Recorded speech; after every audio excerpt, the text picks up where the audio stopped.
since we're doing Ness today, yeah, Amiibo's off. Okay. But yeah, like I said, since we're doing Ness, oh wow,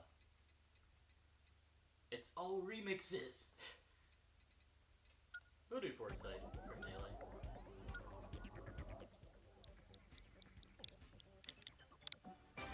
It's like, it's very, no, it's not often that you see a series that's represented in Smash only get remixes. Only other series I can think of that got only remixes would be Ice Climber, Game & Watch.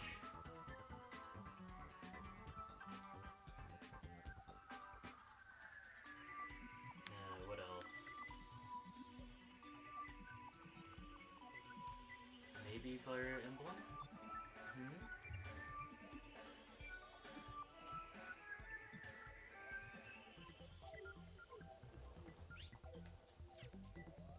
Well, I guess while no one's here, I guess I can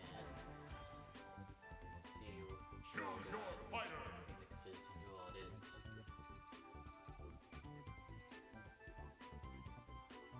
I know the Castlevania series got a lot of love there. But yeah, Kid Icarus for a while only had, and by for a while I meant for only one game, remixes. But then Smash 4 came out and Kid Icarus Uprising became a thing, so... Actually, did I type that arena info command correctly? Yeah, made it. We're good. Hey, Bush!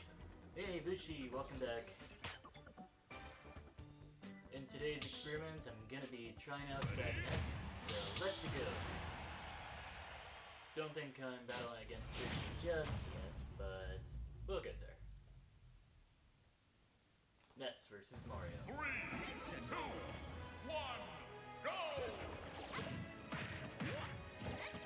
Oh gosh. I'm actually thoroughly getting my butt handed to me, unlike the last time I did the experiment. Did I...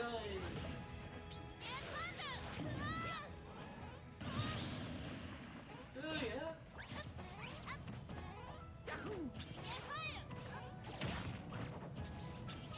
No GB for you. Yeah, fortunately enough. Okay.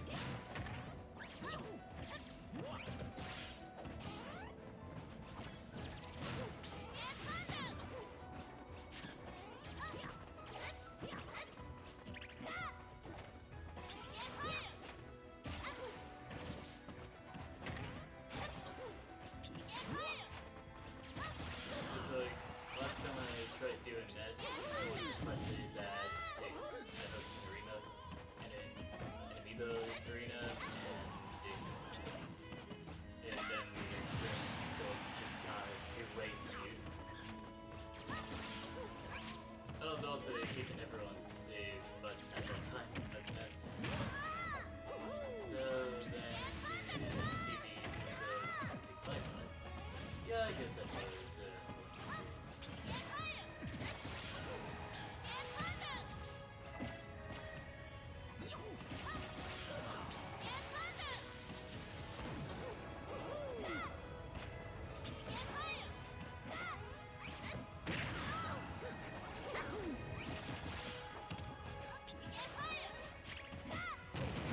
Fourth match takes up the first second zone.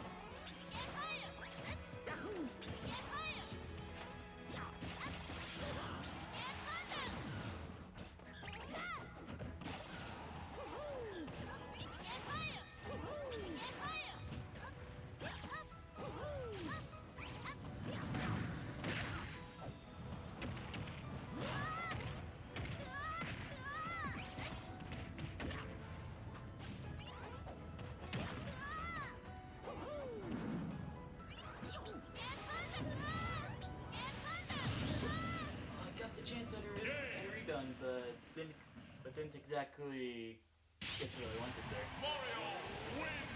Yeah, we'll take that 2-3 no win.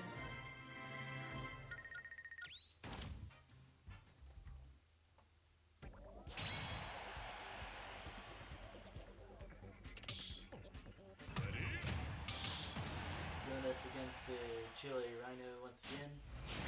Or is it Reno? Kind of hard to tell with capital I's and lowercase L's. 3, 2, 1, go! Never seen an animal talking this stage this early in the morning, huh? Oh, the PK Fires somehow hit.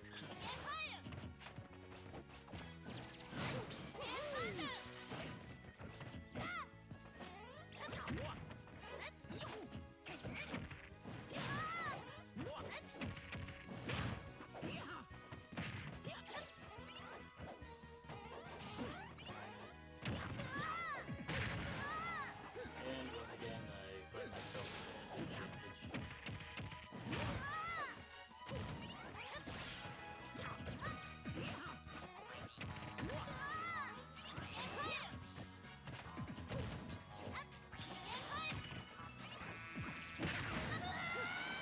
Downer was mistimed and my feet ate the front of that other match.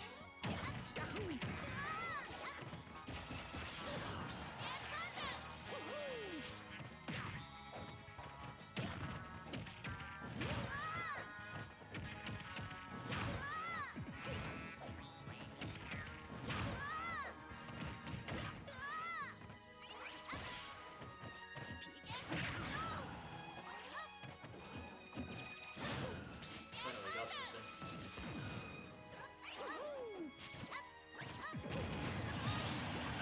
Forward tilt, got hit by the F smash. And the home run score to Chile Rana's first stop. I subconsciously did the Wi-Fi roll.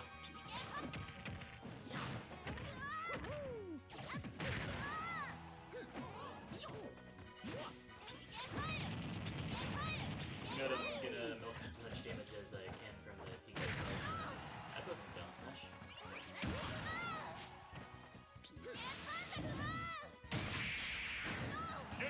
And the quick but savage down smash takes out my final stock.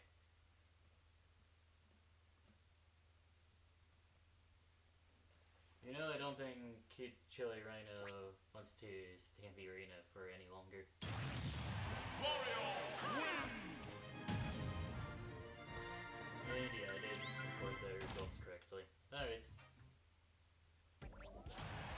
Hey, Bushy, welcome to the arena. Ready? He didn't rage quit at all. That was a Ness. I guess he just wanted more opponents to fight against or something. 1, go! But yeah, I guess he take advantage of some of his body privileges.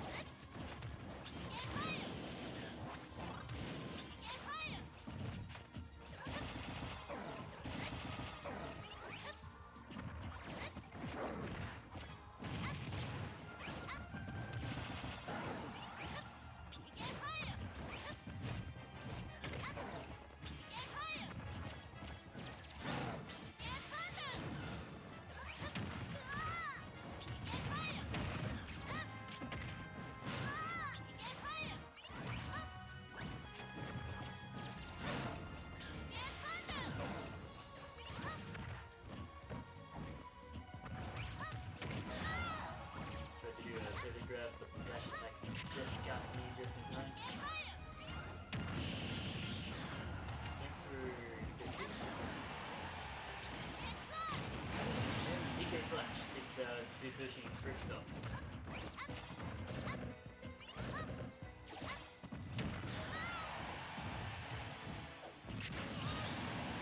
think the dog would get hit by that forward air. I guess it's another one of those we take those moments.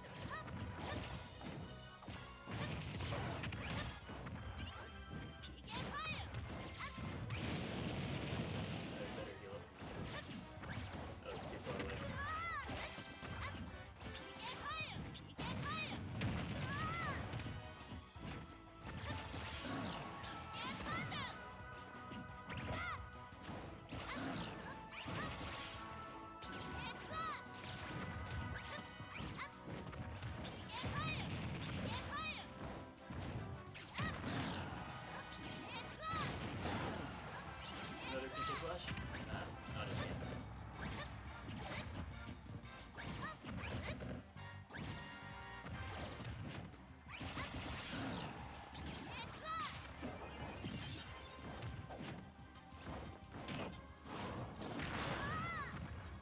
Rage on Bowser would definitely help out and make the match here.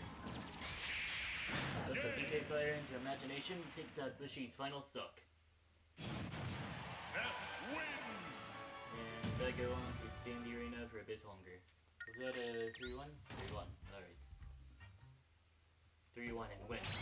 I almost recorded the results without him hitting the win check mark. Ready? Rayo Rafa. If Hunter x Hunter taught me anything, the Ness is science.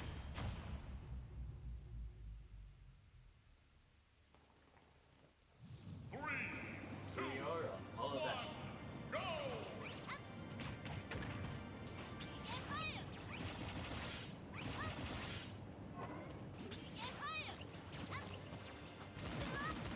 Alright, got the shoes with the teleport here.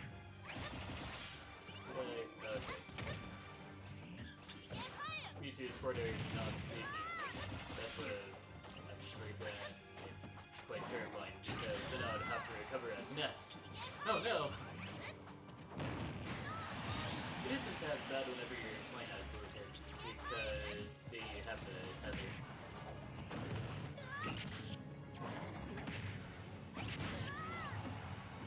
Kinda surprised I managed to survive all that. Oh, okay.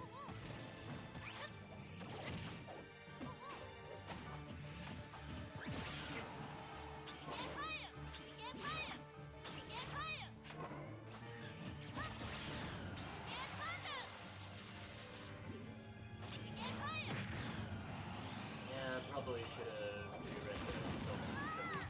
Oh, the save?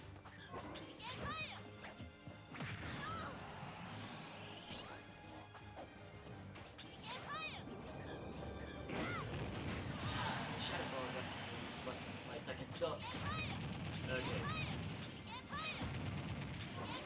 Mewtwo's got quite a bit of big body abilities for being such a light character, so I can probably just cheat him out with the back throw.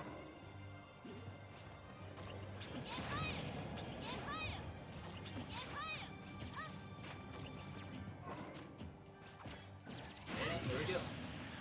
1-2.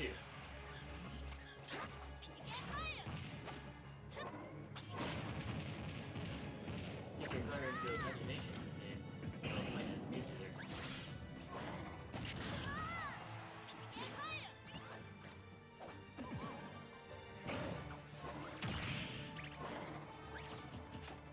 Kind of surprised to the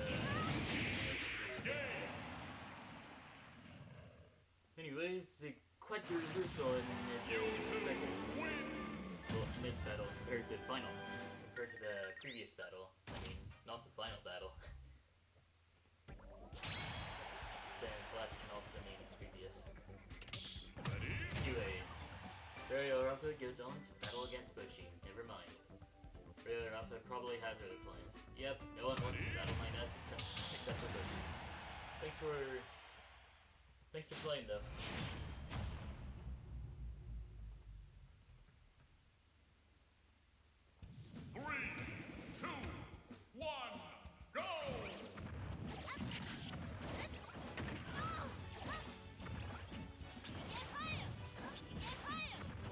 Now that I think about it, this is probably one of the only characters where people raise quit after fighting against him in an arena.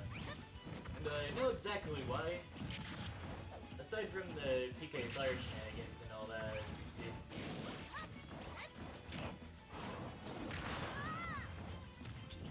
and Ness can also, a really good Ness can also really be schmoovin', so yeah.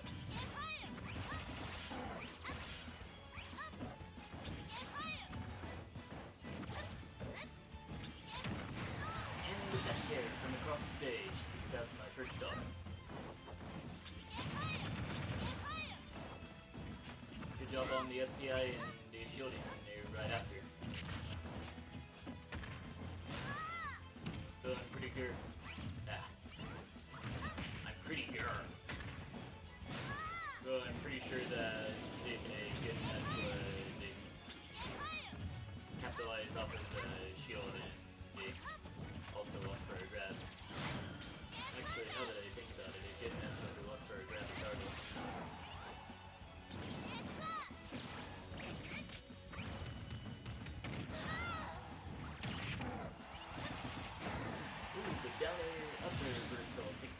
squishy sort of stuff. I thought I was dead there for a moment.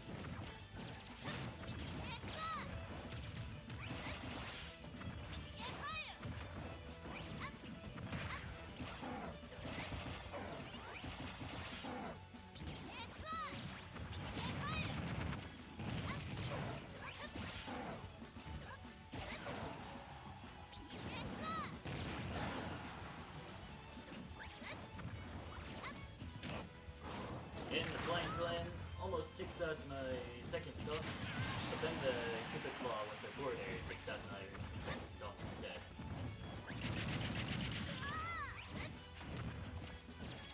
But then the back throw takes out Squishy's second stock. Things are looking pretty even.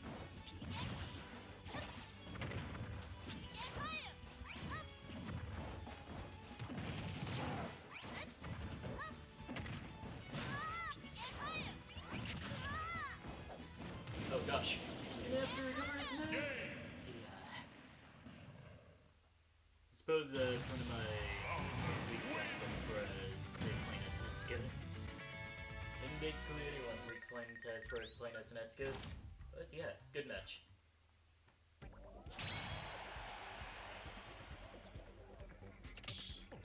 Ready? On to the next one.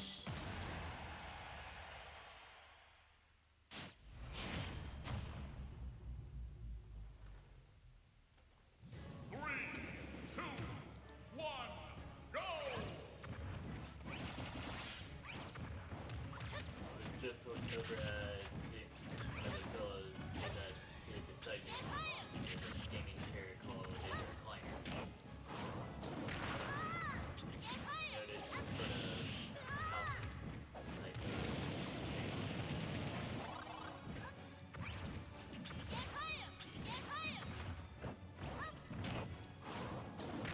Flying slam.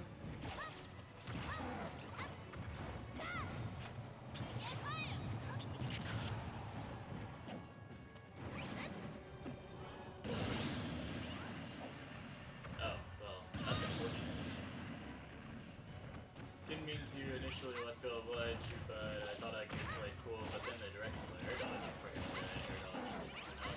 So yeah, just thinking that.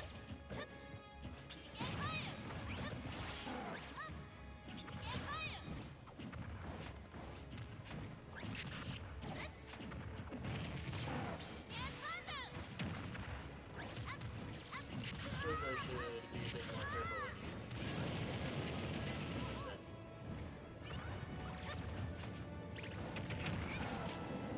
That's it. Get back here. Takes out my second stop. It's whoops. 845. Welcome to the stream. I'm not actually a Ness main, so you know I'm just going on to form an experiment to see which characters I'm really good with.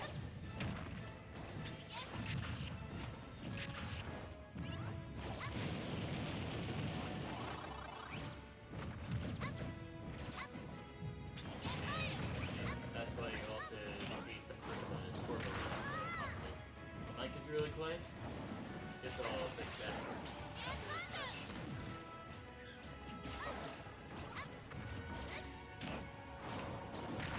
Flying slam.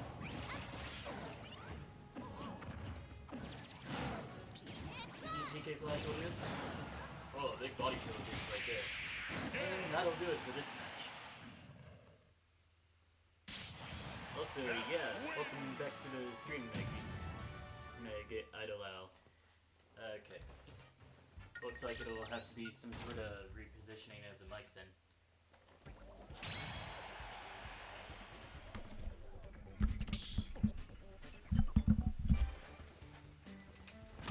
Yeah, I think we should be good now. That would be arena info. Megiddo. Alright. Yeah, you can join if you want. ID's on the screen or in the arena info command, and there's no password.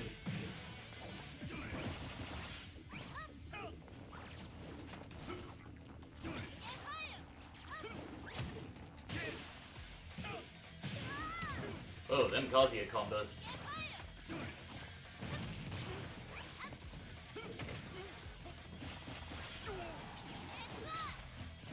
Using Heaven's Door to escape the PK Flash. Insane.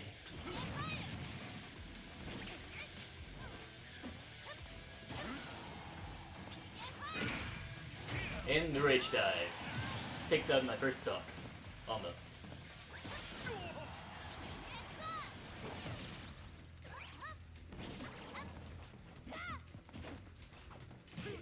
Almost got the cheesy back throw in.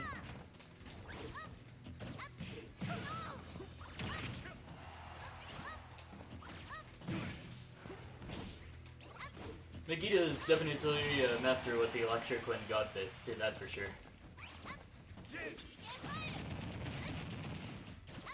Wait, none of the dash attack hits connected? Insane.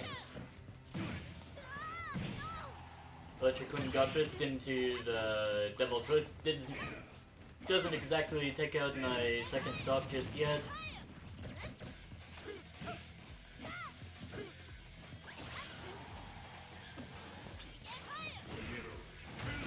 Heaven's Door almost takes out my second stock.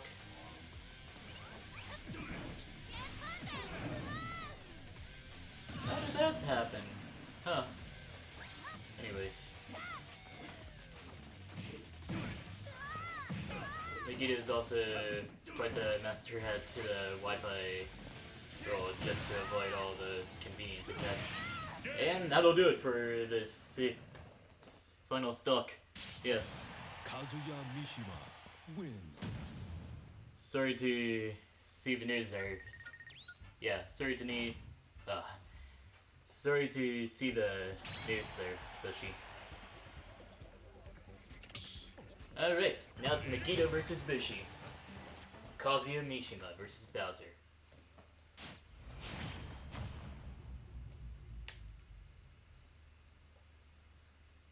You know, now that I think about it, I should probably stay hydrated, gamers. So I'll be right back to get a water bottle of my own.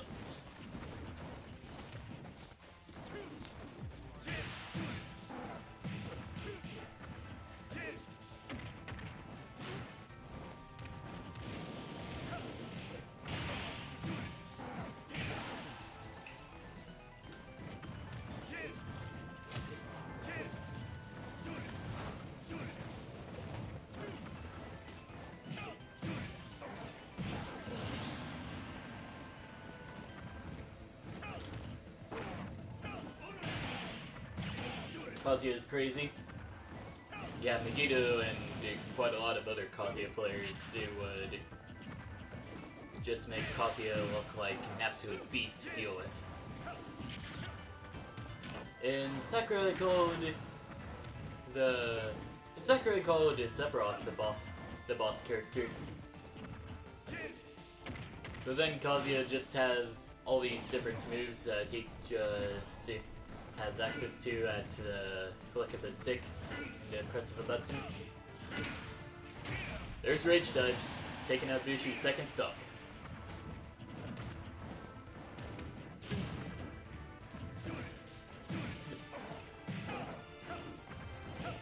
I also kind of find it interesting that Kazuya's Electric Wind God Fist, whenever it interacts with the shield, actually disables the shield and doesn't see a punch back at it. Just an interesting aspect. Anyways, Megiddo goes on to stay in the arena for a bit longer.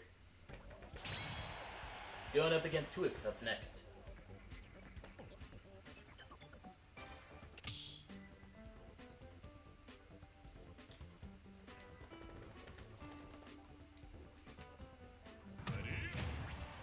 Anyways, Kazuya versus Ganondorf.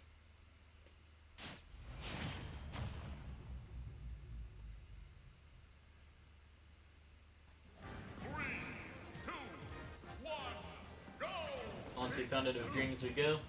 But yeah, the thing about the stage list in these streams, all the stages that are shown off in these streams just are basically carbon copies of pre-existing legal stages. with hazards off. With hazards off, of course. So So you can check out the stage list in the arena info command, as you can see here. For those who are watching the VOD later and unable to... Oh, there we go. Okay. And unable to see the stage list very well thanks to the bitrate or something like that, we got Battlefield, Small Battlefield, Final Destination, Yoshi's Story, Fountain of Dreams, Lilat, Pokemon Stadiums 1 and 2, Smashville, Unova, Kalos, Tunnel City, Wily's, Castle Midgar, Northern Cave, and Hollow Bastion. So, yeah. The only exception to the stage list is Dreamland 64, which even though it has a Battlefield layout, as far as I know, it's not exactly a carbon copy of the other Battlefield clones. It's like, yeah, it has the 3 platforms and all that, but its main platform isn't completely flat, making it impossible to jab lock in certain directions. Well, okay. Now that I say that, people would be like, Yoshi's Island Brawl isn't completely flat, why? I guess that's why it isn't there. Wait, what about Lilat though? What I mean is... Dreamland 64's main platform is actually slightly slanted. Like, all the way. At least that's what I remember back from Smash 4. Though it was legal in Smash 4 since there weren't a lot of legal stages in that game.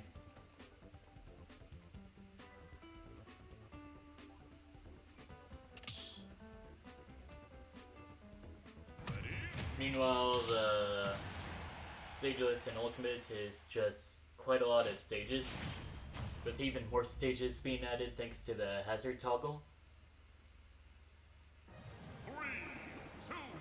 So, yeah.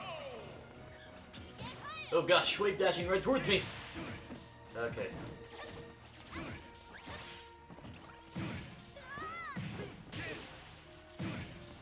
You know, I think I'm not dead yet, huh?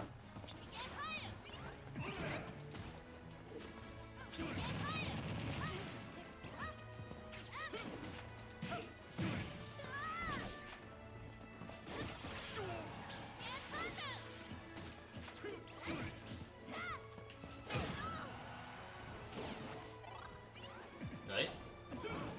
Alright, made it back.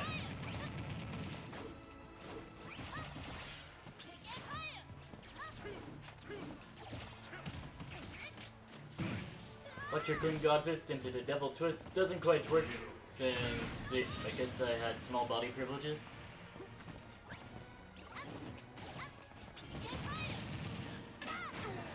PK Fire into Imagination hardly fails. As long as your opponent doesn't SDI well enough.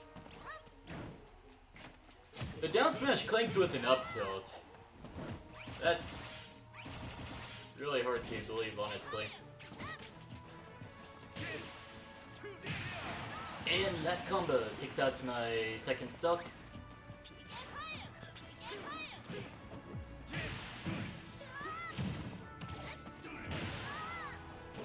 Should have continued shielding. Also, my jump just got stolen. Good thing my PK Thunder projectile didn't get stolen either. So yeah, 1-3.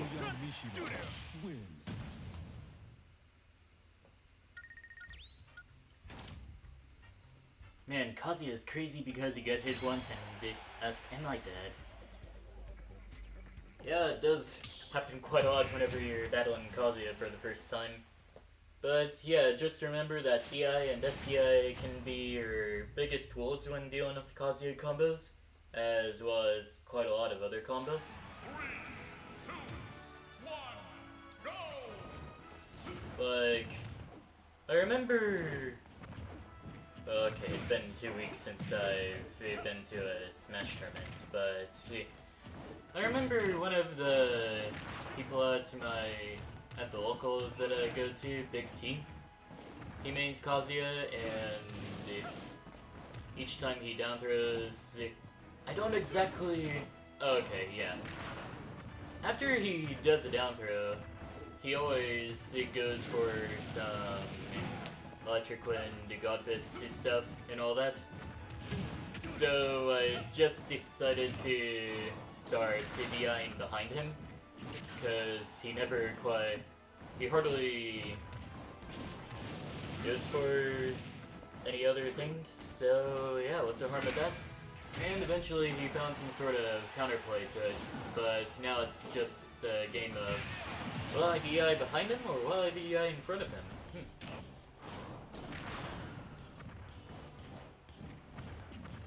And yeah, that's just Ganon for you. Getting sent off stage at 10 and being like, yeah, I think I'm dead.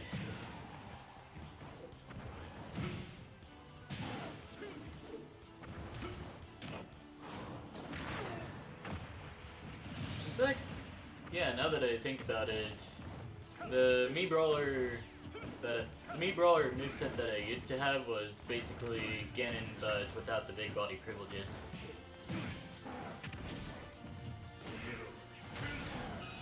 It's like, has all the powerful smash attacks, and actually has some good combos, but also had some sort of punch as a neutral special, the command grab as a side special, and nothing else in common with Ganondorf.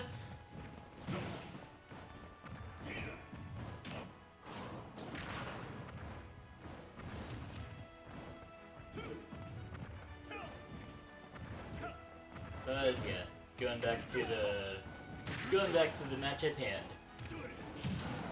Bushi looks like he's about to take out Megita's second stock, and there she blows.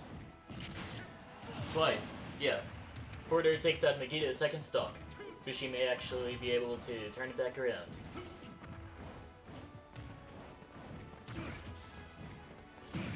Just gotta know how to deal with Kazuya stuff. Oh, the slip hitbox here on Bowser's down special. Always an unexpected surprise each time it happens. And it can actually save you sometimes. Like, you get hit by the butt-crushing part of the Bowser bomb, and you're like, okay, I think I'm dead. A huge kill screen happens, and then you just get hit with the shockwave hitbox of Bowser's down special, and then you're suddenly saved. Also, that's a tragic way to end that battle. Bushi had such good stuff going for him. But then some stuff happened, and yeah, Megito's still in the arena. Honestly, yeah, good game. Megito goes up against Whip once again. 3, 2, 1, go!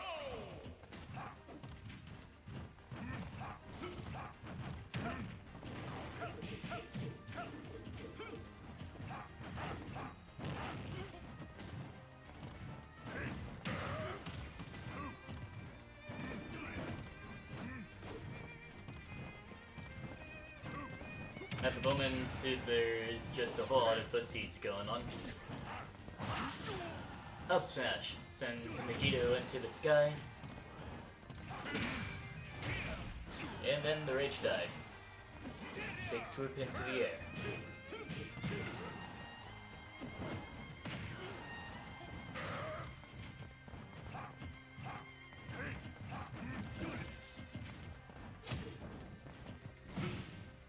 Demon Fist into the Dragon Uppercut. Takes out Whip's first stock.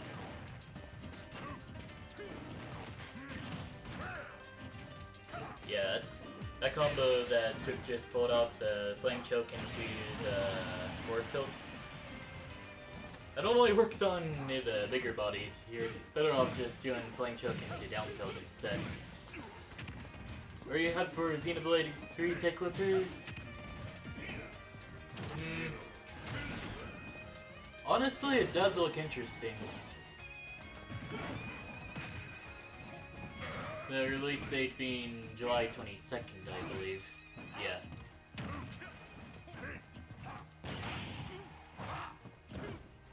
If I remember correctly, anyways.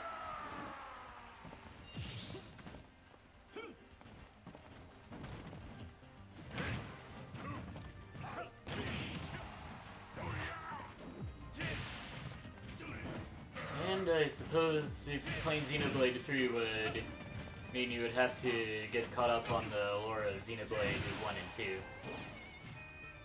2. Yeah, as Bishi did just mention in the chat.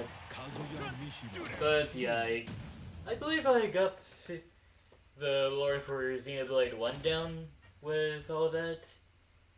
And then Xenoblade 2 happened, and then the two worlds collide for some reason.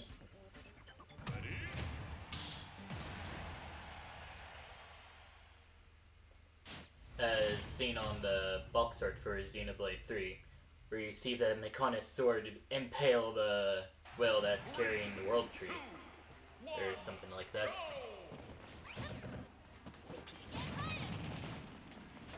Good SDI.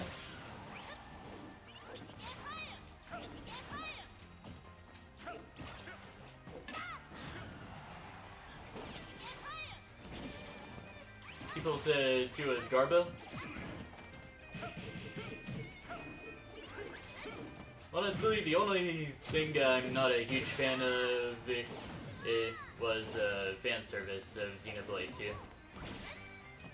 Like, there were quite a lot of boobies in that game, that's for sure. Doesn't mean I'm gay, but it just seems to throw me off.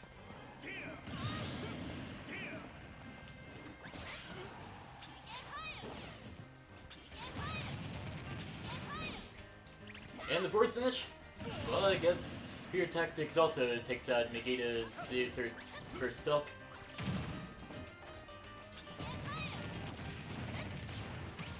Let's get that PK Fire into Imagination going.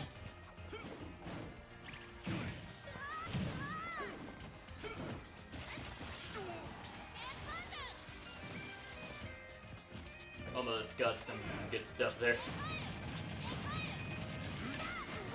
2 PK Fires into the forward smash. Takes out Megita's second stock.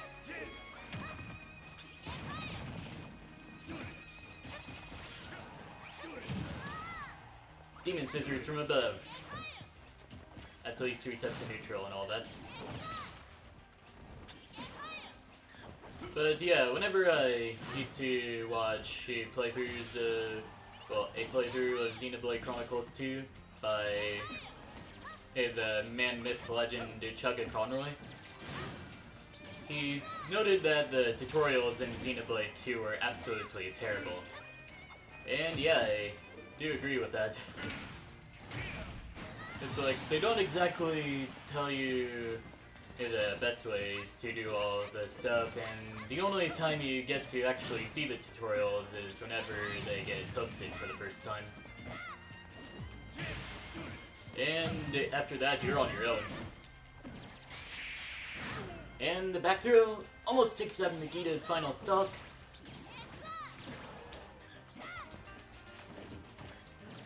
Let's do another back throw. Story on Xenoblade 2 is not so great from what I've heard. Well, I haven't heard anything about the story, so I guess I'll take your word on that. Oh, frick, what was the...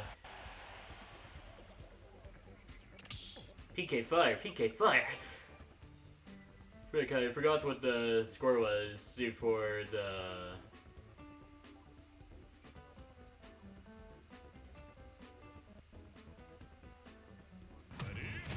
Well, okay, I guess I can just check it out later then.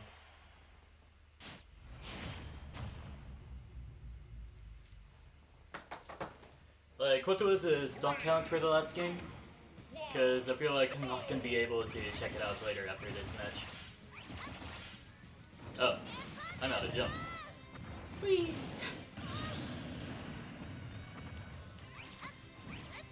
Honestly, yeah.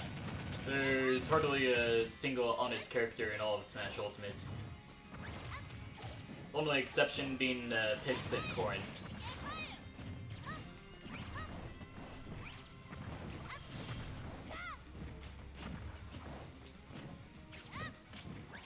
Which, funny to say, Corrin used to not be an honest character at all. Back throw.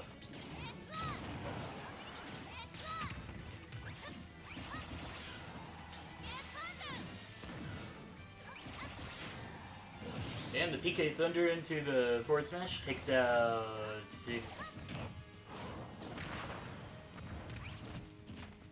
the first stock. Twitch chat just highlighted a potentially defensive, well, offensive message, but I believe it was just quoting with PK Fire stuff. I'll review it and see if it's alright.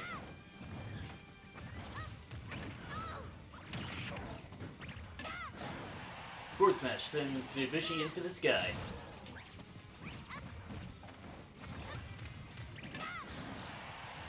Kinda surprised my forward smash outranged the Koopa Claw there.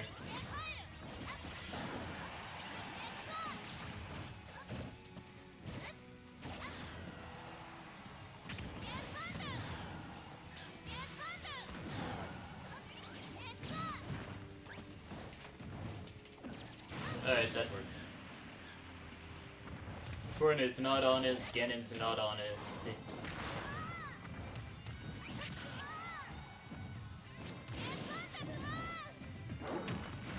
And the forward smash takes out my second stock.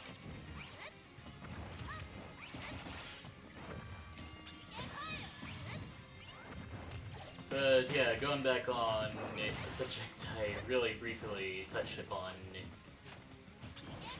Kinda do understand whenever Twitch goes through the censorship guidelines and all that. Oh, that would have been a perfect time to continue the forward air chain, but I decided to go with the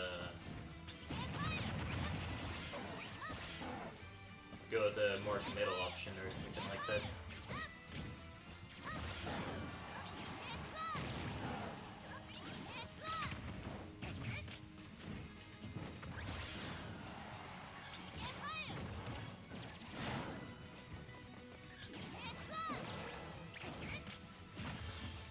And the back throw takes out Ibushi's final stock.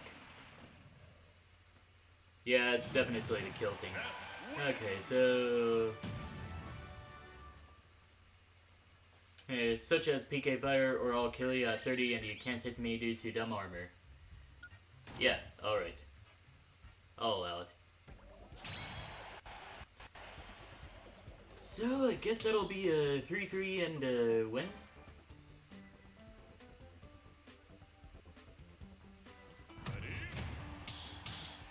So, yeah. Twitch decided to highlight the part that said, I'll kill you, and they said, yeah, that's probably really aggressive, so, yeah. Many characters fit the second one, I guess.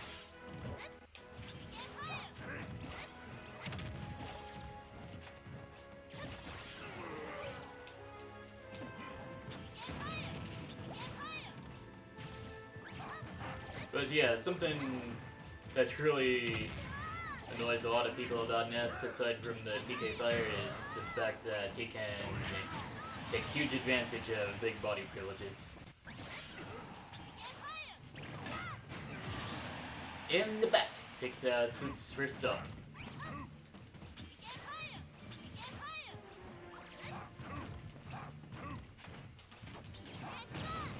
Didn't mean to PK Flash, but see, I guess we take those.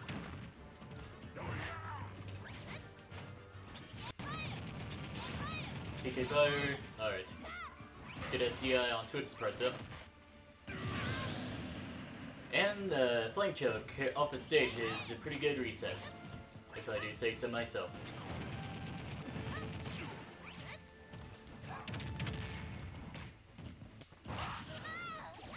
Just gotta play the game carefully after that so that the same situation doesn't need to happen again. Especially now that both Swoop and I are on our last stocks.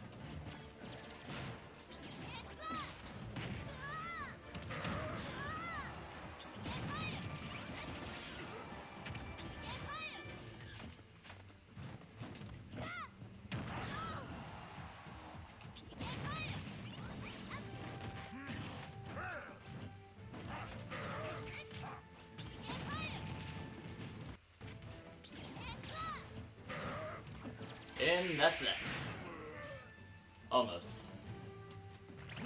I'm just gonna do this. Alright. Ness wins. I guess Ganondorf was trying to avoid the up smash or something like that.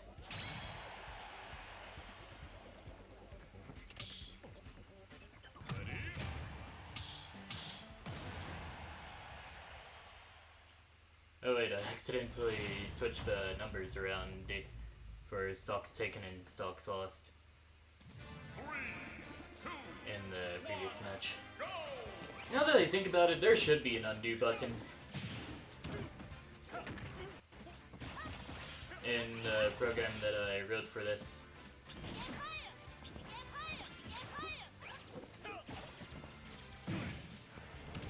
Or just... undo button seems a lot better. Good SCI and the air dodge there. And that takes out my first stock.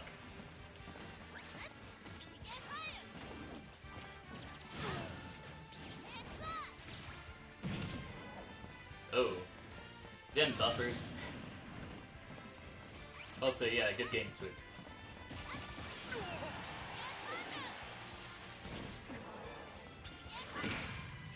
And the Rage Dive gives a free 40% to me.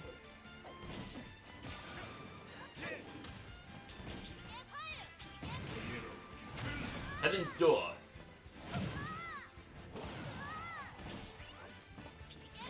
Vegeta going all out. I have to recover now, and that just sucks. Anyways, that's the end of that match. Kazuya Mishima wins. 3-stocked. Insane.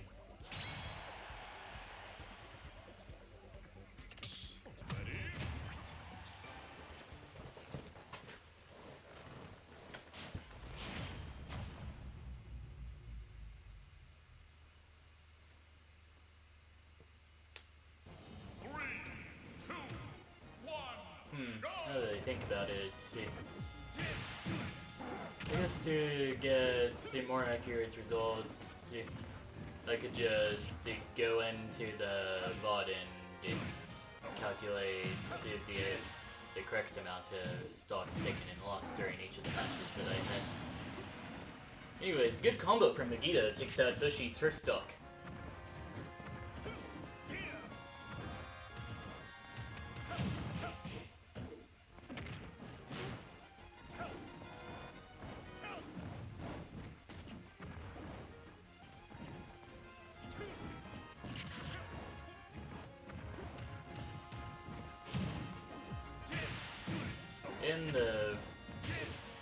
And the Kazuya combos taking huge advantage of big body privileges. We're just lucky that Kazuya doesn't have a counter, because that would just make things a little too predictable in a character moveset thing.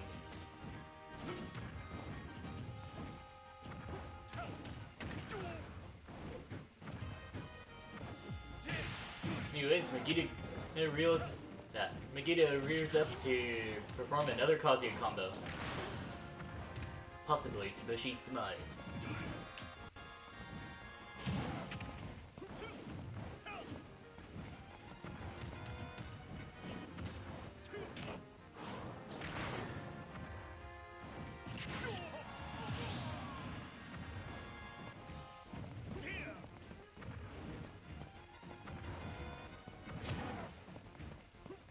just noticed that Megito's first stock got taken out.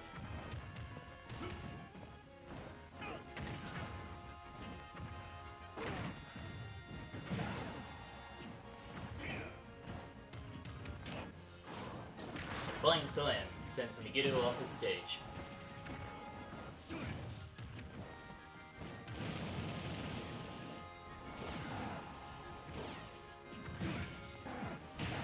Electric Wind Godfist into the up smash sends Bushi into the sky.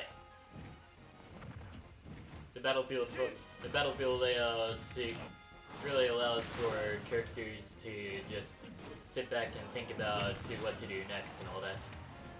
Oh, the forward tilt actually went through the super armor. Flying Slam almost takes out Megito's second stock, but the rage form is now gone.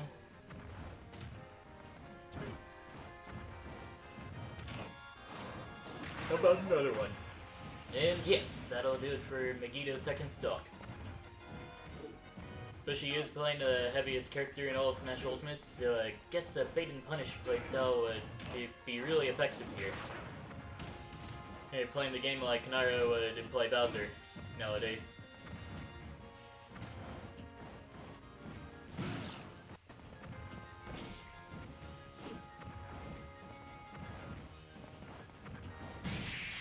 But then the Devil Twist right out of the shield takes out Bushi's final stock. Kazuya Mishima wins. Camping didn't pay off. I mean, it almost did, but Megito had other plans and all that.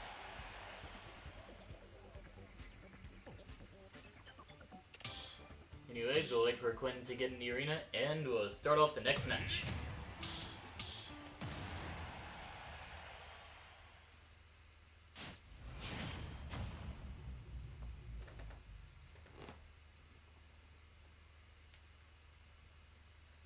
Kazuya versus Ness.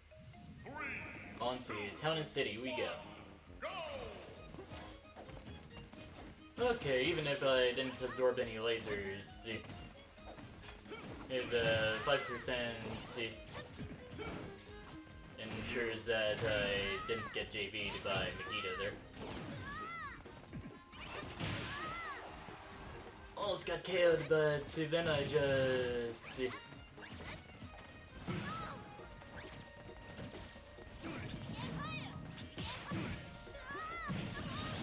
Yeah.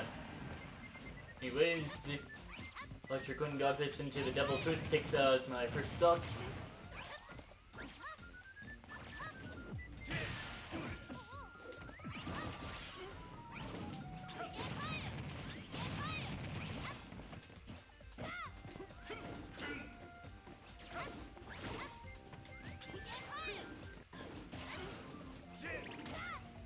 Oh, that would have been quite the counter to the down air.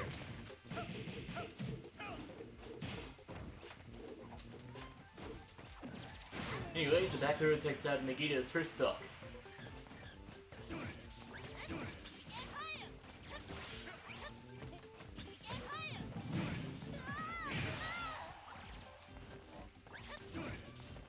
The PSI Magnet didn't slow Ness's fall as much as I thought it would.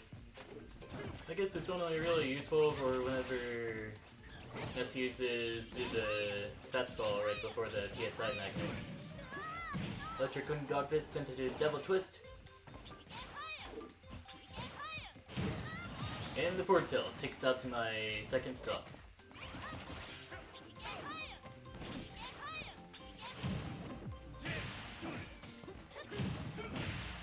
Ooh, the Dipper.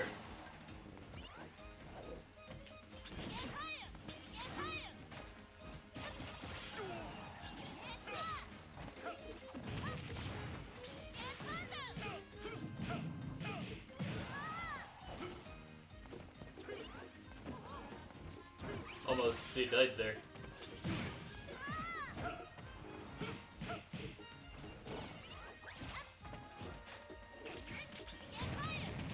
Them buffers are really coming out a lot later than I thought they would. And for some reason,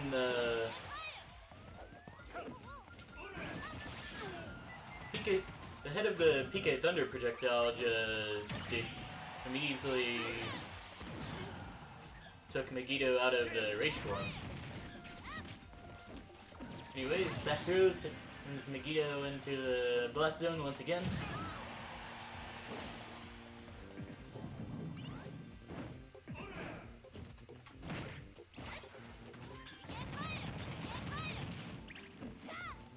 I was totally expecting a spot dodge there this time, but I guess Megiddo had other plans. And the double scissors takes out my final stock. Once again, proven to be a very close match. Kazuya Mishima wins.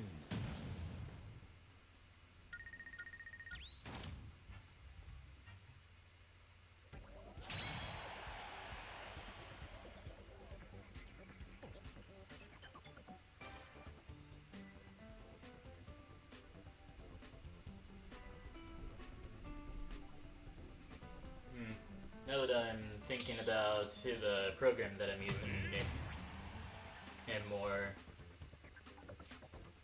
thinking, I actually have some ideas on how to optimize it.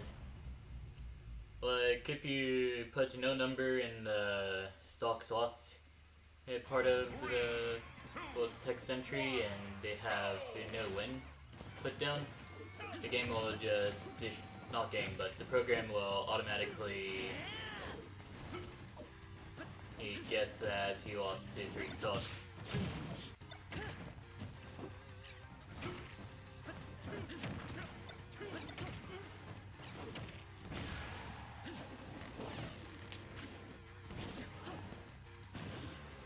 Of course, I won't have the same thing happen for whenever you... Oh wait, now that I think about it... that wouldn't be too effective at all, since for the purpose of this experiment, I'm having SD's count as -2 whenever you do a fall and all that.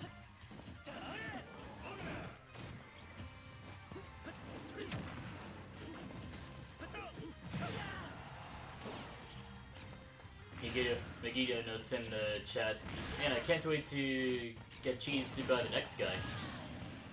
Too bad! Megiddo dishes out the cheese to take out Galala's first stock. I believe that's how you pronounce the name.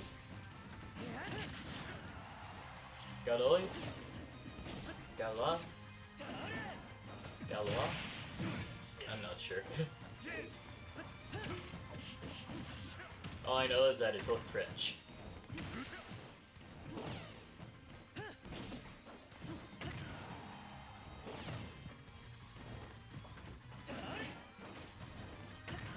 Quite a fierce struggle to get onto the stage there.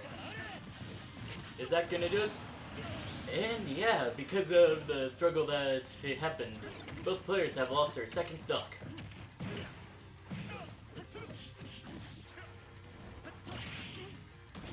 Oh, is that gonna do it? And that'll do it. Galois goes on to stay in the arena for a bit longer. Galois. Galois.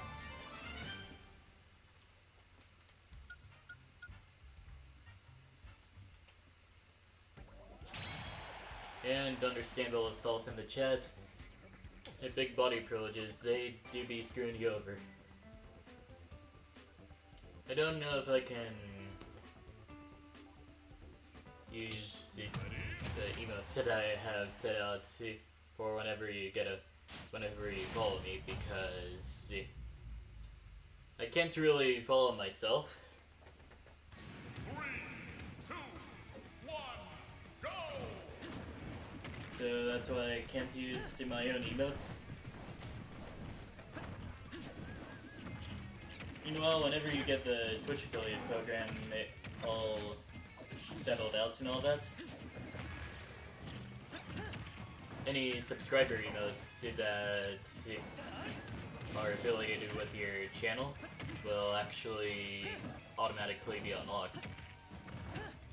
But unfortunately, the same can't be true for the follower emotes. Galois has not taken a single bit of damage yet. And of course Bushi is looking to change that right about now. Good opportunity. The drop kick.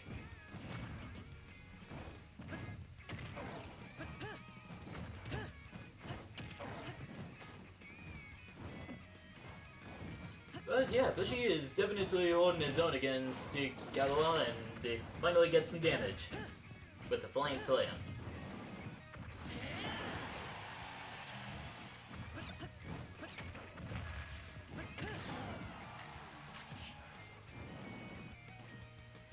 And that'll do it for Bushi's first stock.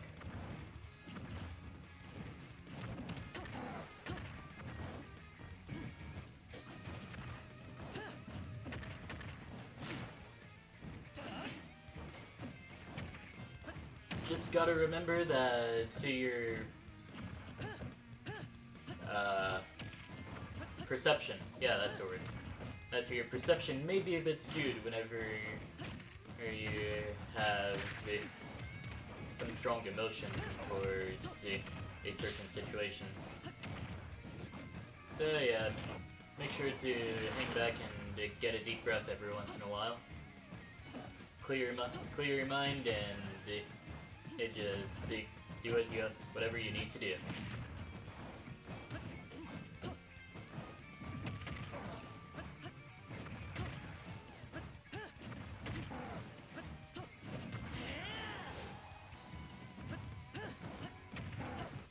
Galois is really abusing the might of Link's Snare right now. And the forward air takes out Bushi's second stock.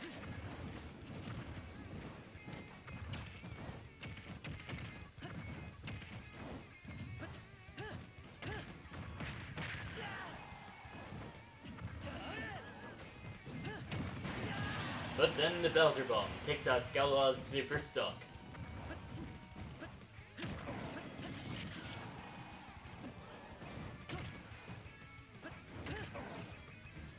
Really abusing the might of Link's Snare, honestly. Oh, Galois just really tried to get a win off of that Bowser Bomb. Not Bowser Bomb, but Flying Slam interaction.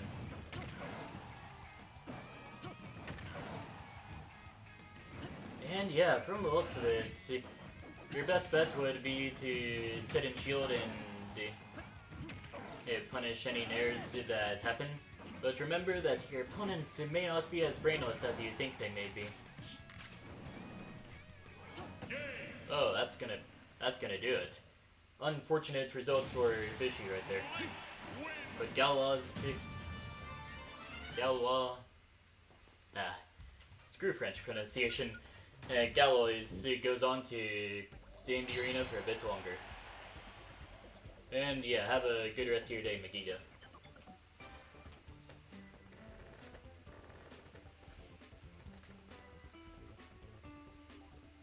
And yeah, Galois goes on to battle Quinn.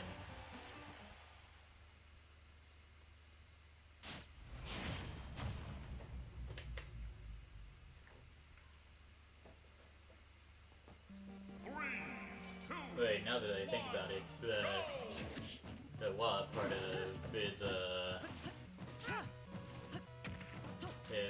of the Link's name might actually just be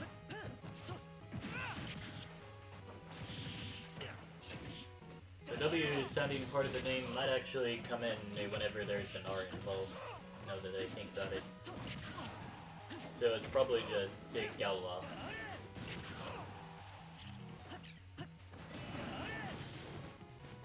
Which, I guess if I get the translation correctly, may translate to Gallows, or something like that. Oh, failed the bomb recovery. Quinn goes on to survive the first stock.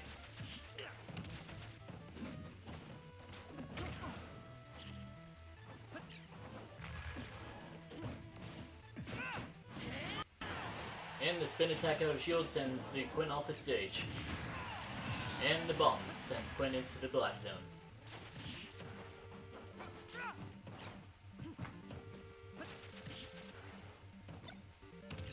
Some light spikes. Second hit of the forward smash sends a bomb right over to Gallows. Alright, looks like the internet situation has been resolved.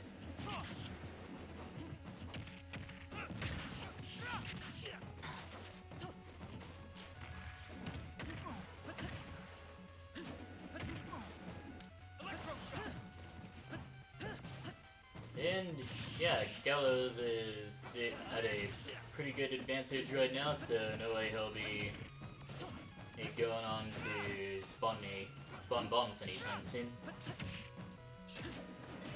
Oh, well, I just jinxed it.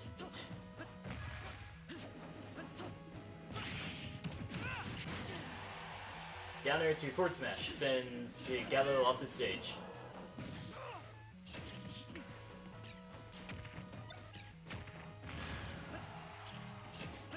.360 no scope from Quinn.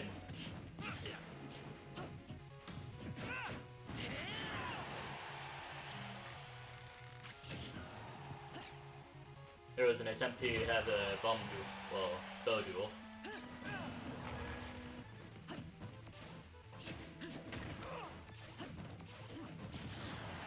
Dash attack doesn't quite do it on this stage.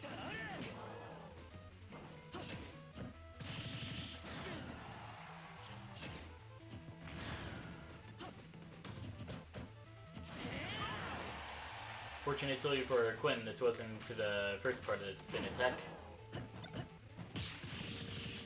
And also, Gallo just caught his own arrow, causing the Nair chains on the shield to just get cancelled out in the meantime. Link probably has a kill through, which won't work very well on the Y Lake Castle stage, that's for sure.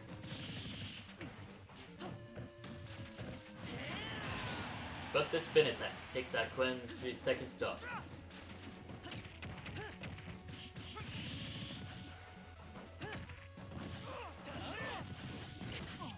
Link combo sends Quinn into the air at 46%.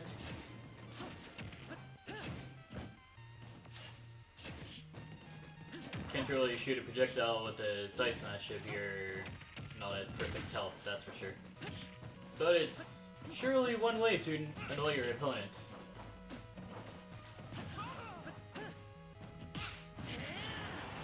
Spin attack out of shield. Really good out of shield option for Link. Tried to do it again, but the Nair had one extra hit that Gallows wasn't aware of. And that'll do it. Quinn goes on to stay in the arena for a bit longer. Nice try.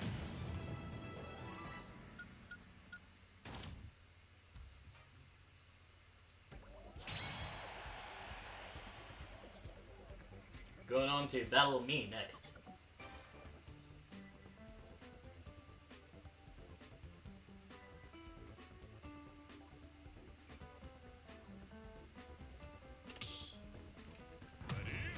Anyways, Dark Pits versus Ness.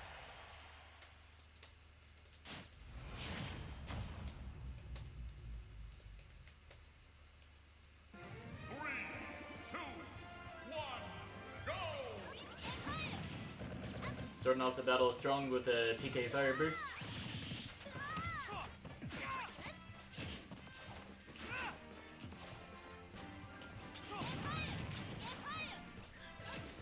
And Quinn's definitely taken advantage of SDI and the multiple jumps that Dark Pit has.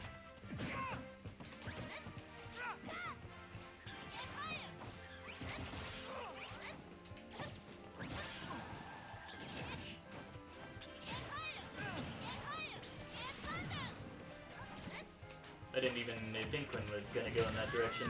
I didn't even think the PK Thunder was gonna go in that direction. Otherwise, it's the perfect storm.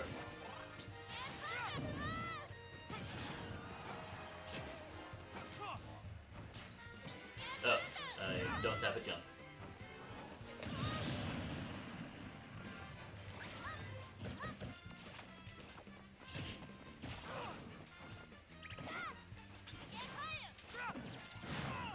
through.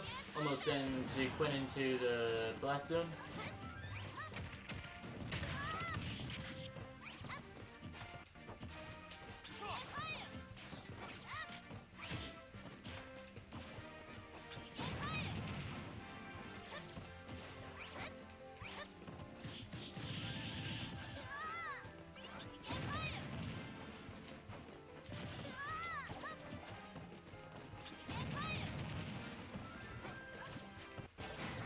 And finally, the Nair takes out Quinn's first stock.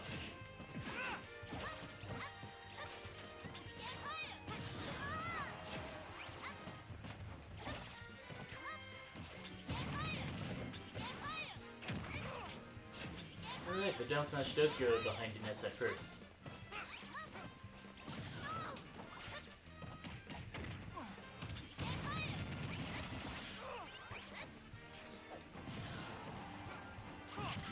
Thanks to the down air for saving me, but to then eventually killing me thanks to the forward air.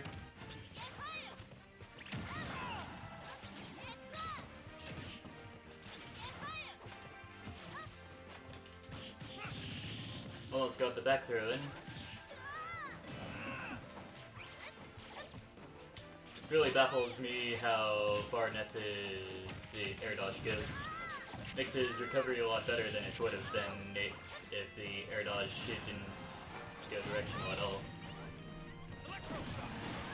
Electroshock takes out my final stock. Ultimately, it was a pretty good round for Quinn, who goes on to stay in the arena for a bit longer.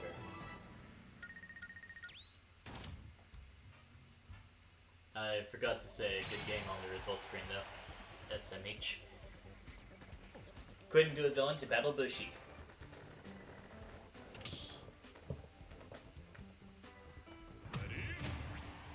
Dark Pit versus Bowser.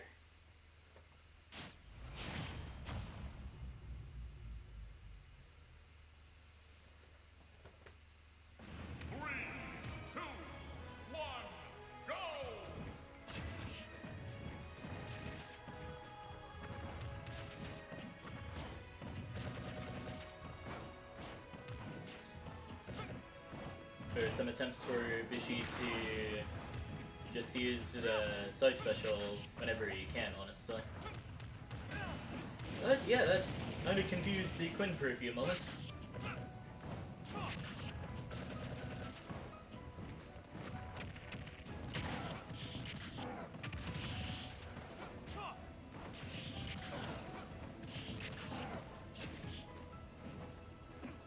Oh, that's unfortunate to miss input right there.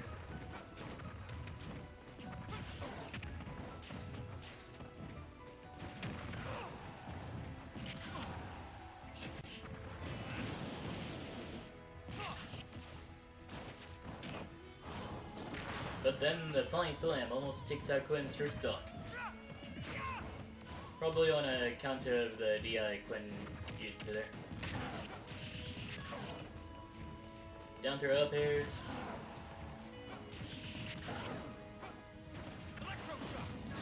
Electroshock arm takes Bushi off the stage.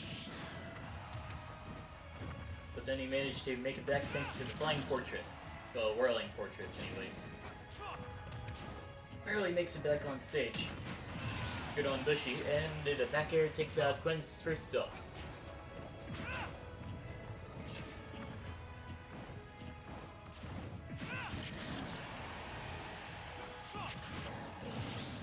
But then the very disjointed forward air takes out Bushi's second stock. And it looks like Quinn almost got a good KO off of that, but Bushi had other plans.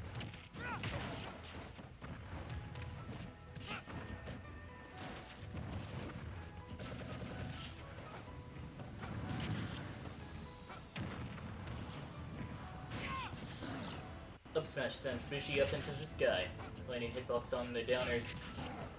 Secured Bushi's safety on the ground for a bit longer. Flying Slam. But then the Electroshock guard sends Bushi off the stage.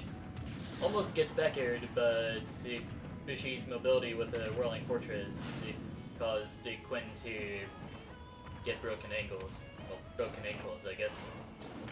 Flying Slam almost takes a... well, got pretty close anyways. To taking out Quinn's second stock.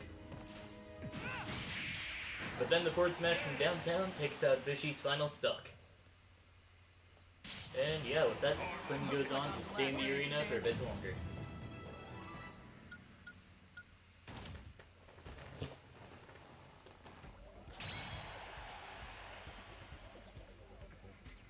Going up against Treehouse up next.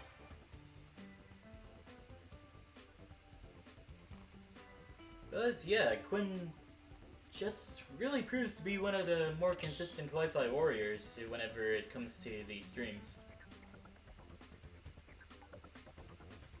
So, yeah, whenever you're ready. Dark Pit versus Palutena.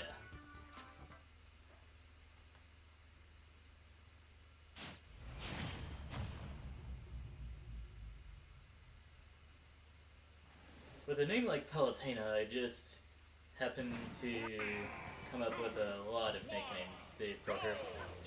Like, Pile of Tuna, Paulatina, and also Pile of Tuna.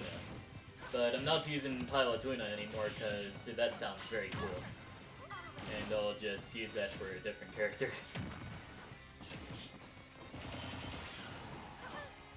But I'm mostly using a Pile of Tuna. Especially for those Palutenas that are really fishy. You know, just fishing for a lot of stuff.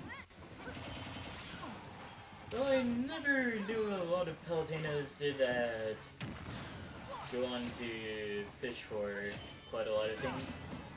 Like, an obvious thing for Palutenas to fish for would probably be the Nair loops and all that.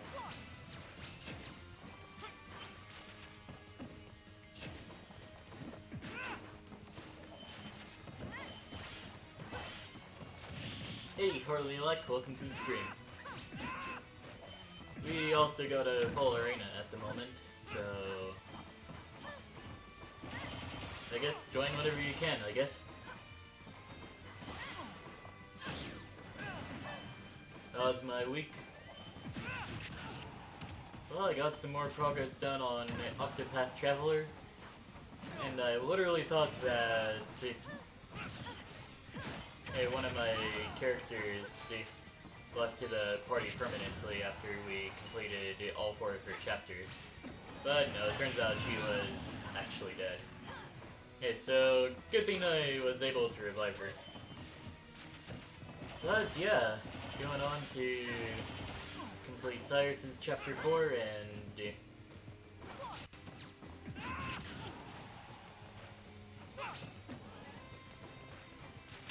doing some secret boss stuff and all that. I'm also getting to work on my latest actual YouTube video, which I'll post in the Discord with an Add Everyone notification. Basically being subscribed to Tech Whipper without actually being subscribed to him on YouTube.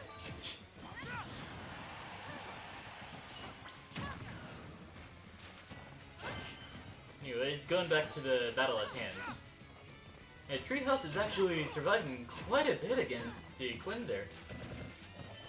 Must be the matchup knowledge and all that. Good spot dodge read, and the forward smash goes on to keep wait, what was this guy's name? Treehouse in the arena for a bit longer. Don't thank your sub? Well, that's alright. Because with the Add Everyone notification that I do whenever I put a new video out on my main channel, that basically means you're subbed to the channel without actually being subbed. Almost done with Elite Smash? Alright, cool. Like, how many characters do you have left? I guess I'll commentate the battle while Harley types in the answer. Treehouse versus Gallows. Oh, just one? Insane. Meanwhile, I'm just having trouble with a lot of characters. So I'm deciding to drop me Brawler for now, but that'll be after I get him into Elite Smash.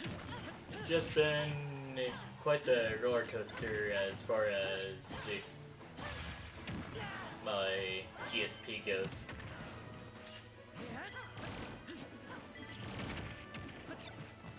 Oh, Sheik's your final character.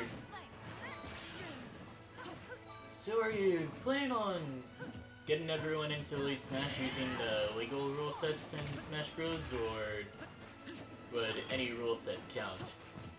Because you could probably just press your luck with the item rule sets and all that. Oh, Gallows got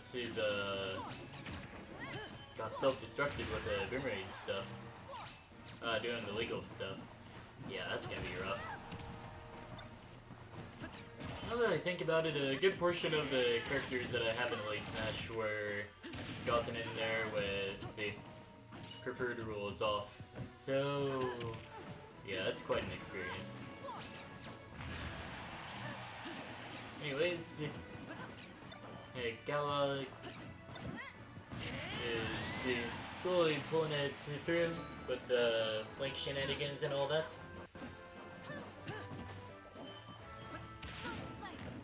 You've done the item rule sets with other characters you couldn't get by with, but you're doing legal with Sheik. Suppose it's only fitting. She's your final character, and you would have to get her in there, I guess, legit. Yeah. Well, speaking of the current match, I'm going to look up what Gala means in French.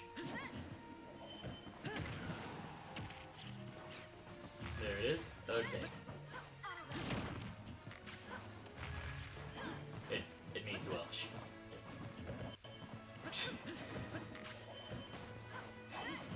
For the longest time I thought it meant Gallows, but I guess that would be a bit too edgy. So anyways, Welsh GRP. Haven't done too many item games, maybe 6. Alright. So yeah, Welsh GRP is pulling ahead with advantage state and all that.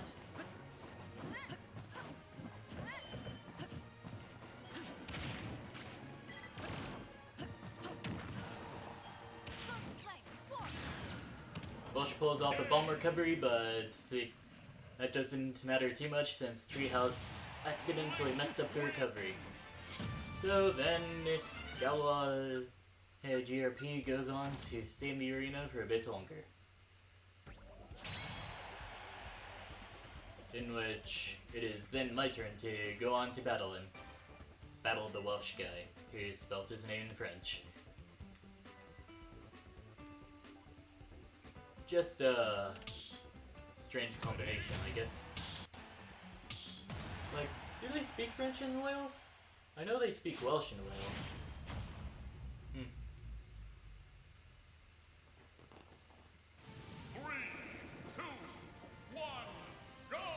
Actually, now that I think about it, the Xenoblade Chronicles 2 localization team really missed a chance.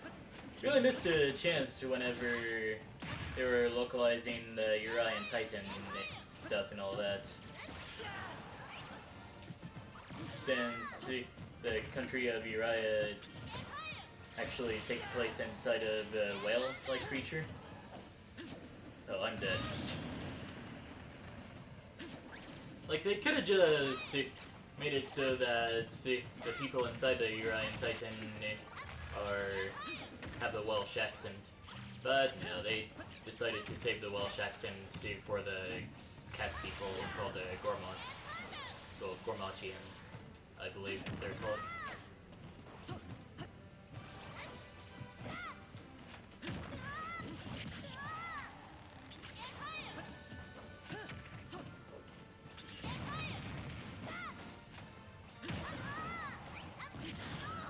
Anyways, Anyways, I have the most Wi-Fi Ness out in the arena all day today. And back here, out of shield, takes out a Welsh GRP's first stock.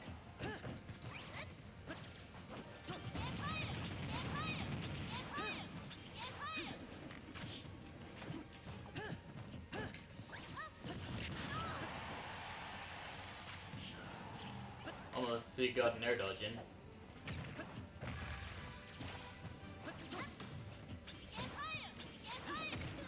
No, I saved the Welsh guy from getting hit by the PK fire.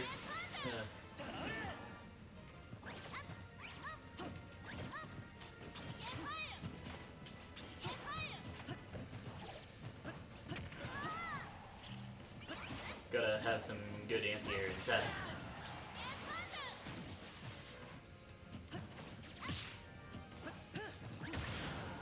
Because Welsh GRP really likes to be using the Nair, well, the mighty power of the Nair to get all this stuff, good stuff in.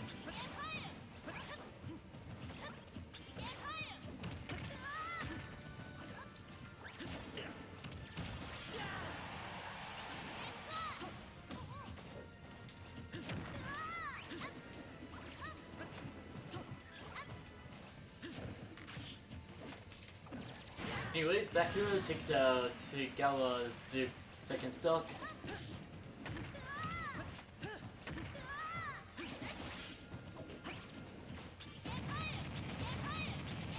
Gonna abuse might of PK fire here. And just like that, I'm actually in the lead now. Never mind, 69%.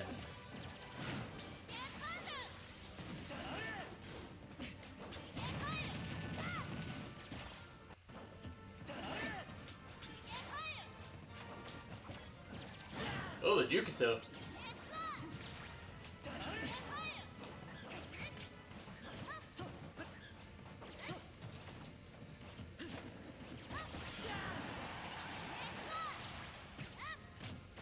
And the Nair just happened to clank with whatever strong move that I was doing there.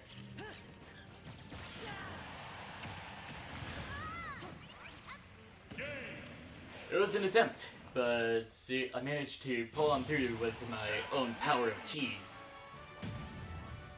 Anyways, it was a close match. I'll say it on the results screen. 3-2, and a win.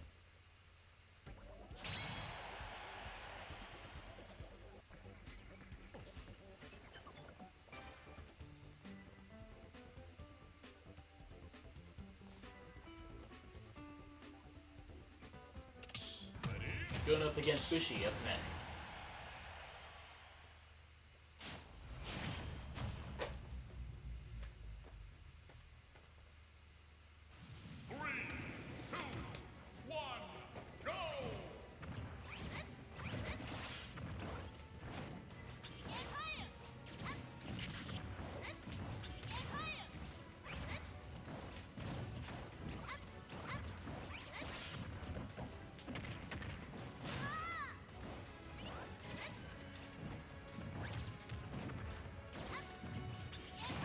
So yeah, Bushy's actually doing a pretty good job of dodging all my Ness shenanigans and all that.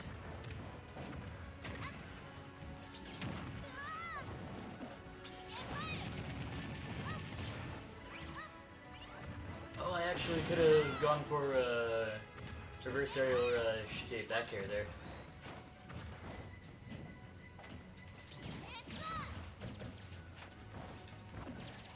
Anyways, back throw doesn't quite do it because Bowser's got some huge big body privileges.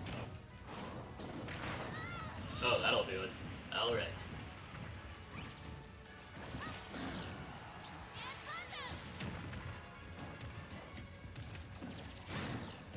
Right into my loving arms. Bushy's first stock goes away like how everyone else's stock would go away when Ness uses his back throw.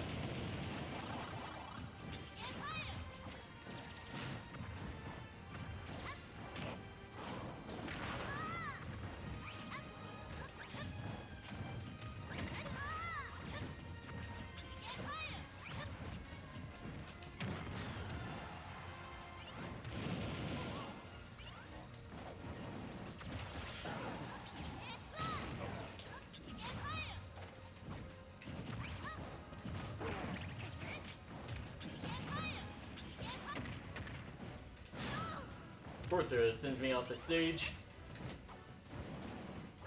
Oh, kind of unfortunate there. But judging by my track record against a lot of the people here, I'm probably going to get taken out pretty easily within the next few seconds.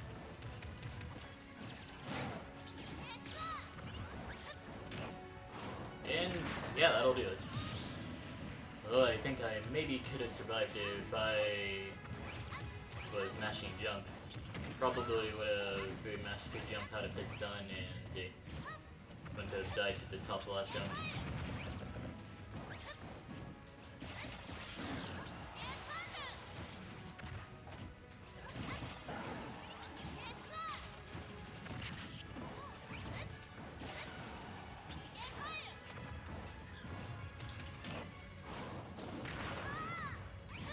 Actually, now that I think about it, I probably could have saved the game right there.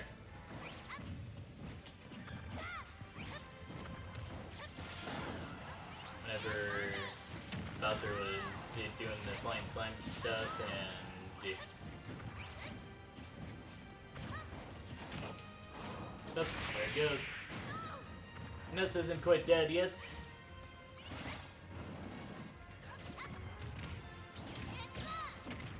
Not sure what I was thinking there. Okay.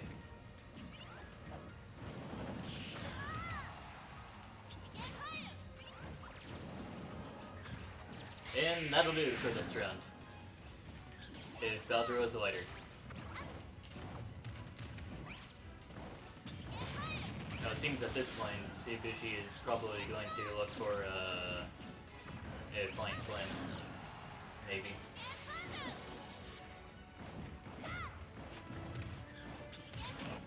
Oop, there it goes. And there went the final stock. Did I be a self-destruct? Since I was helping out with the KO? Okay. Honestly, that was a pretty good fight to put up there.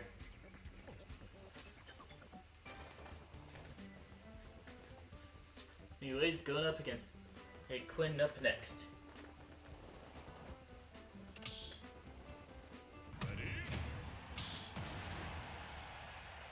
And yeah, I guess that was kind of painful to watch. But I guess I managed to do whatever cheese I could do as Ness there. Starting off the battle with the more technical version of Robin's skill check. Where Robin's arc fire would... oh, I'm dead. Insane.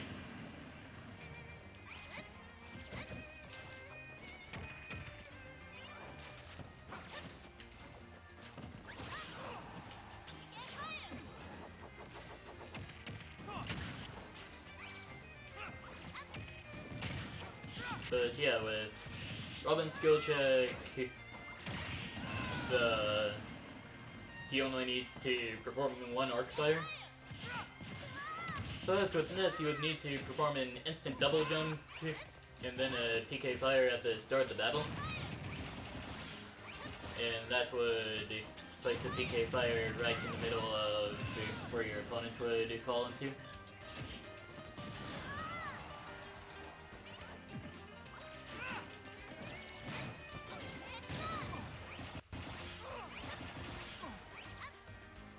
Oh, I was really looking for it.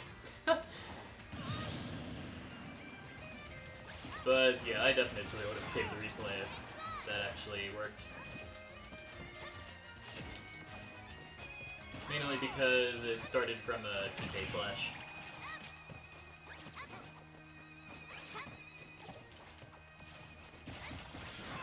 Maybe I could tell Hypnotic about this? Make the villain of Oklahoma even more powerful, I guess.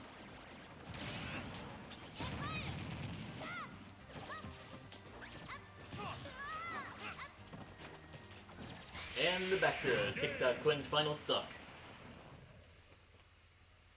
Honestly, another pretty good round. I'll even say it on the results screen. Good fight. Oh wait, that was a self-destruct on my part. Oh. Well.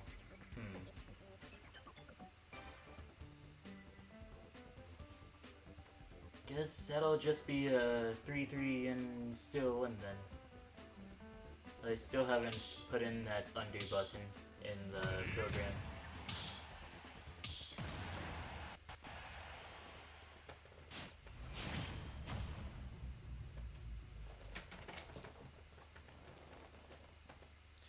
So yeah, as far as other stuff goes, my brother is on vacation with his fiance.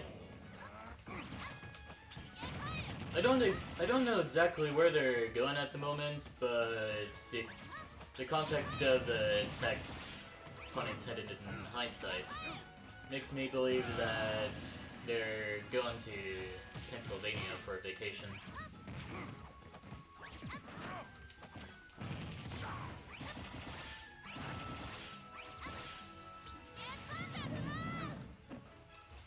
Almost got the KO, but Lucario just happens to have better recovery whenever he's had a higher percent. Just gotta learn to control it.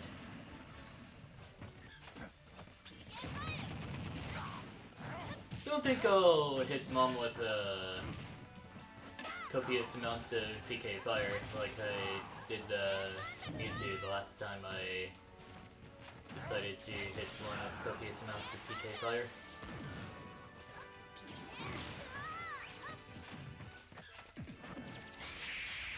Back throw, that'll do it.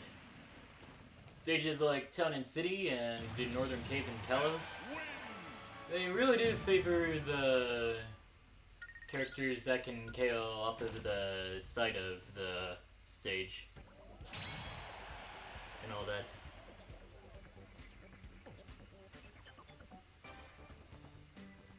So that's gonna be 3-0 and a win. Alright. Going up against Treehouse up next. Ness versus a slightly darker version of Palutena. Bushy will do a match and then be right back. Sounds good to me.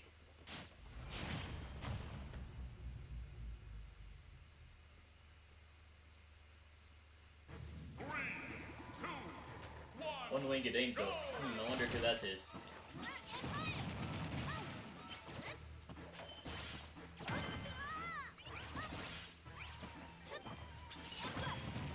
Ah, PK Fire got reflected. Got a taste of my own medicine, and it tastes bitter.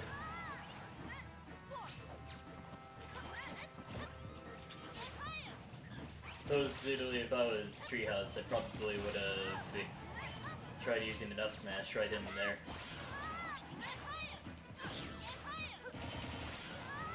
Well, not right now, but whenever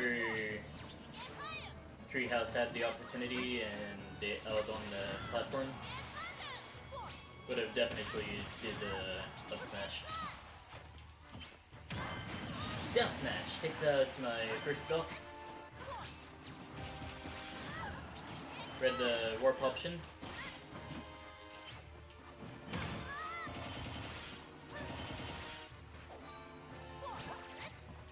I footstooled Palutena while she was teleporting. Huh.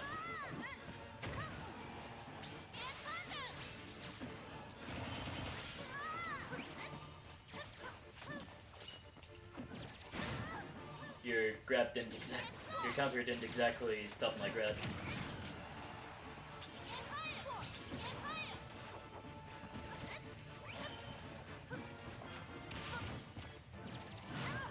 Yeah, I couldn't really do too much there.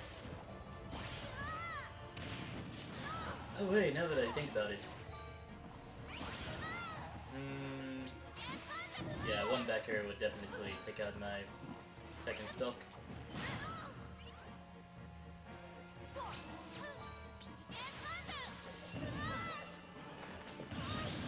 Recovering with Ness, quite a pain in the butt, if you ask me.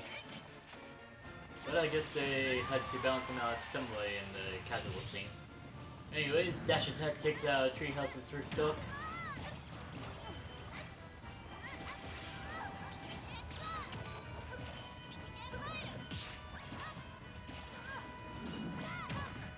Wow, the counter lasted that long. Alright.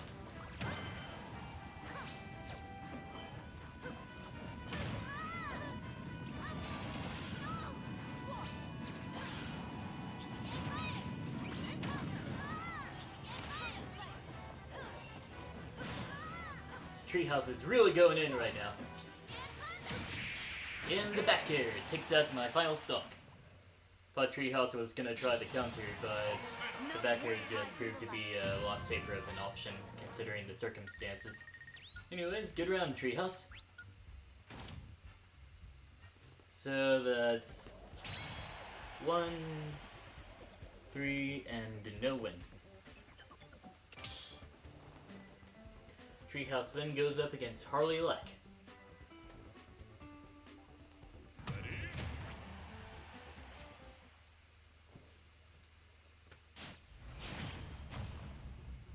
Palutena versus Steve.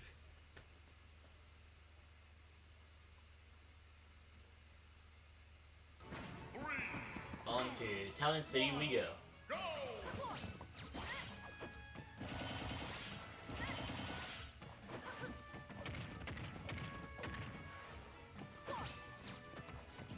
And since it's been quite a bit of time since I've played Smash Bros, you're gonna have to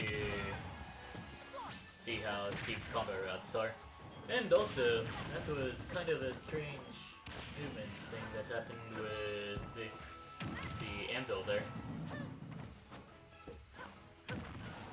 I suppose at some point people are going to find good uses to abuse the anvil's physics and all that and get some good movement out of there.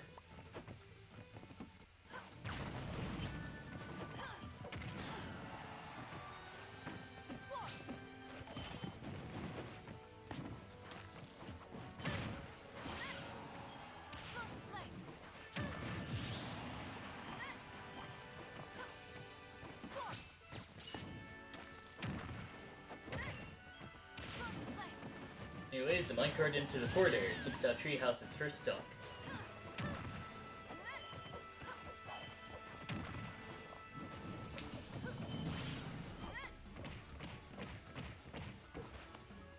We got a forward tilt combo and then a grab happened, which I guess was meant to be another one of those skill checks.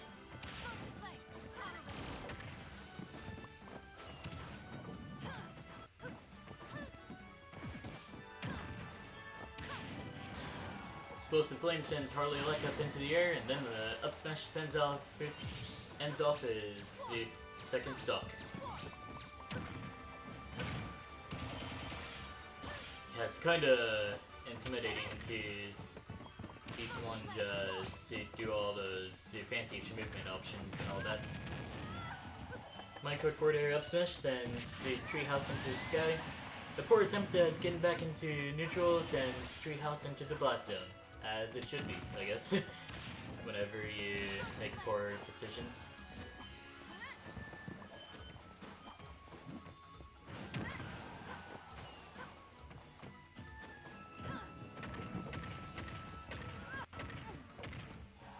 It almost looked like Steve stood on nothing for a few moments there.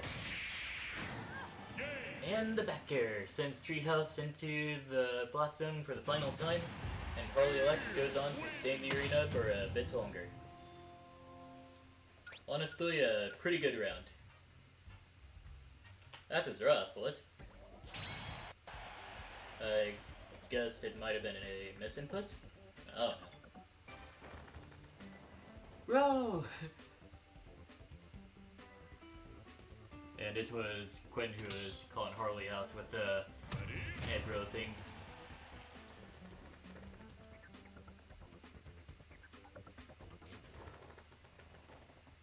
Killed at 62?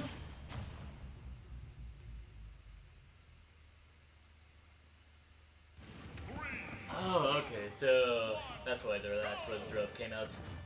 Maybe it just had to do with how strong iron tools are. Anyways, Harley Leck goes up against Bushi now. And yeah. There's a term that only gets used by me for obvious reasons called big body privileges.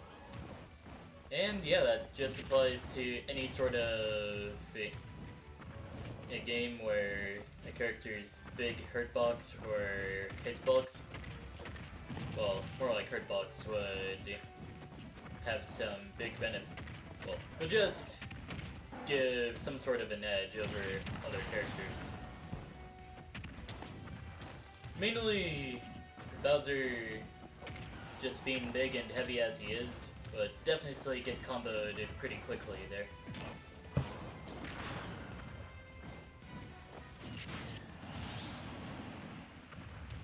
But yeah, Palutena is kind of light as well. Good way to balance her out then. And Bushy sat on the TNT and they paid heavily for it. Don't sit on explosive, kids. And also, don't sit on explosives, kids.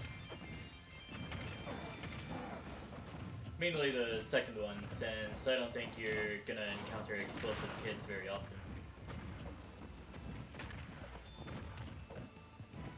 If you do encounter explosive kids very often, you would also need to encounter the Child Protective Services, or just contact them. Anyways, with that bit of ad-libbing out of the way, Holy Luck looks like he's about to take a second stop, and he does.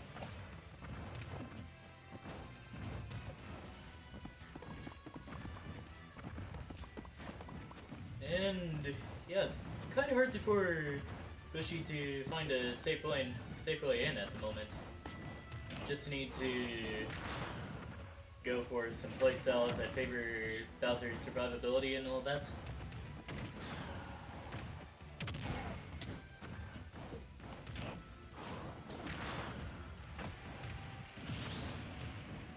And the Flying Slam takes out Harley Elec's second stock.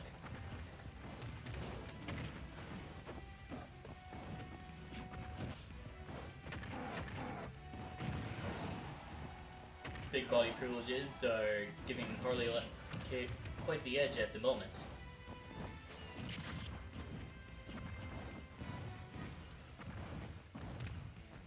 But now we're just playing a very nice game of neutral at the moment. Is that gonna be it? And yeah, that's gonna be it.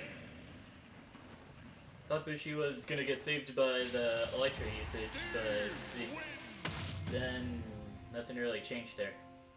Anyways, a good round between the two of them. They even said so in the chat. Harley Elec then goes on to battle Quinn.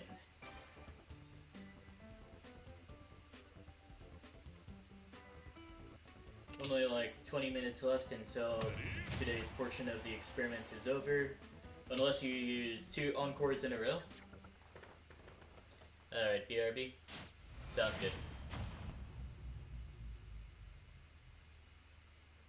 Basically, if you use 2 encores in a row, that'll add an hour to today's stream, and that'll give me a chance to perform the experiment with another character. Since I'm only playing said character for 2 hours at a time, whenever I'm doing an experiment. So yeah, if you want to see my Captain Falcon that badly, you could use 2 encores, or you could collaborate with someone else to each use an encore.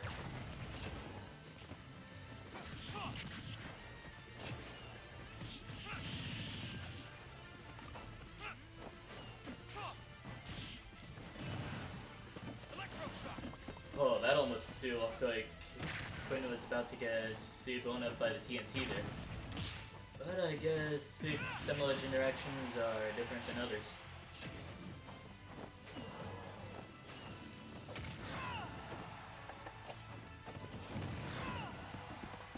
Down smash sends Quinn off the stage.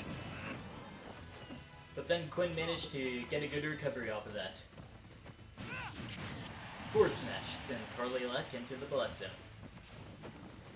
I meant blast zone, not the blast zone. What would a blast zone be, actually? Like, would it give you an extra stock, or would it...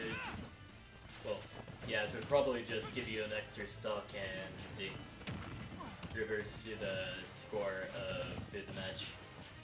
Well, reverse what the score would have been in the match. Like, if your opponent sends you into a blast zone, you get a point and the opponent loses a point.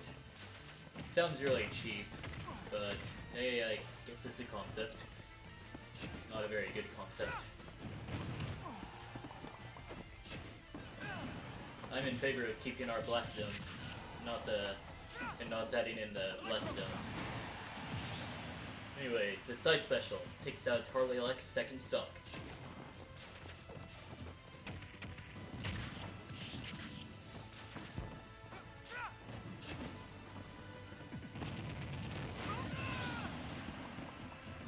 Anyways, the up smash takes out Quinn's second stock, and things are looking pretty even at the moment. It all comes down to who is quicker on the trigger finger for the neutral.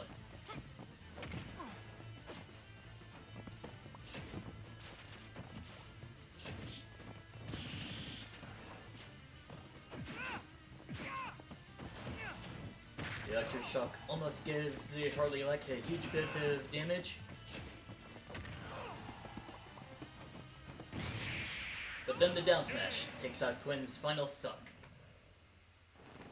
And Harley Leck goes on to stay in the arena for a bit longer.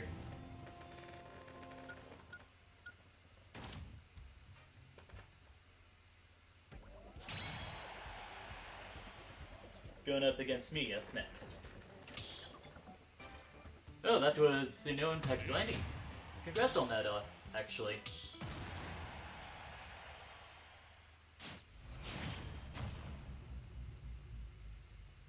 Honestly, poggers that you managed to pull that off. Anyways, gonna see how my Ness goes, how my Ness does against Harley Leck. Alright, we're good.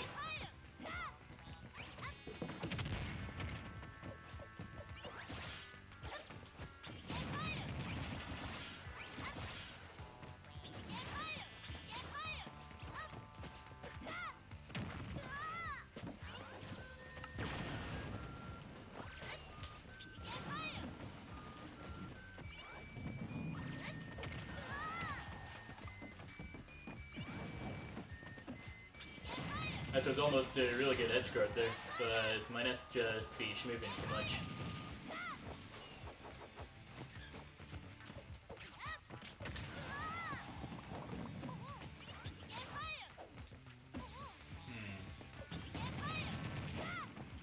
Almost got it. Back through! Almost sends Harley Leck off the stage into the blast zone. Exquisite SDI there.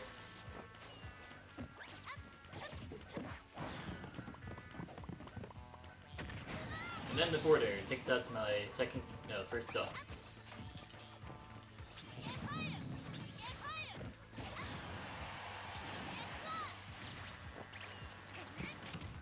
I used the wrong smash attack for this situation.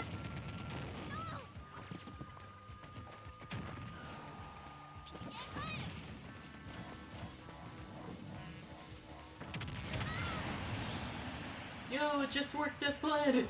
Insane! Okay. Although my plan was originally to get healed from the TNT, but that didn't exactly work as planned. But hey, I got Harley Leck KO'd from that, so I guess it counts for something.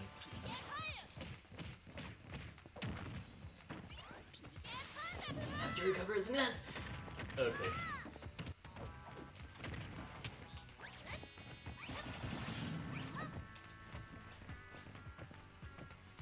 Yeah, I thought so.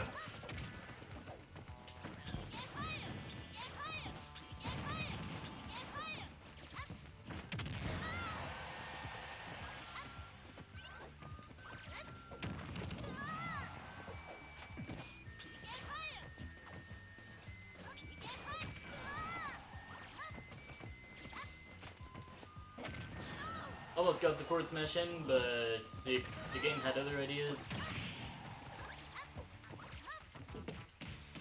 Up throw? No, down throw. Probably Electro's playing with his food at the moment. Back throw, back air sends me into the right blast zone. Yeah. Anyways, good game. That's gonna be 3-1.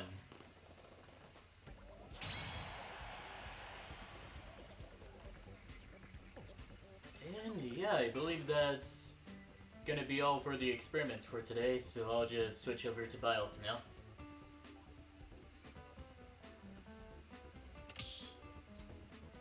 Actually, no, games can go by a lot quicker. I'll just stay as Ness then. Anyways, Horley-Leck goes up against Treehouse whenever you're ready.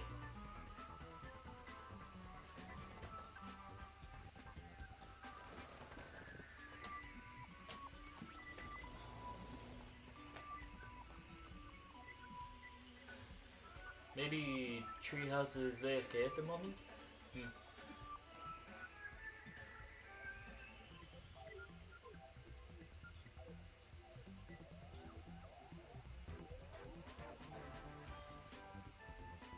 Still gonna hold out for like one more Ness battle. Maybe don't want to start if they're AFK. Yeah, that's just gonna cause a bit of confusion and stuff like that.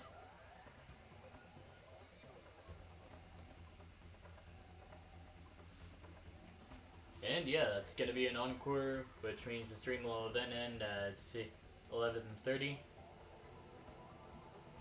Given 20 seconds? Alright.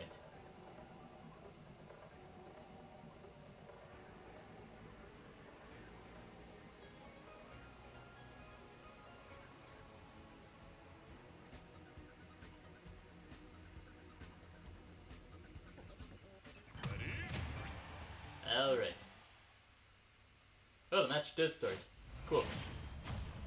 Steve versus Palutena. And you're back. Cool. 3, 2, 1, go! Keep your eyes open.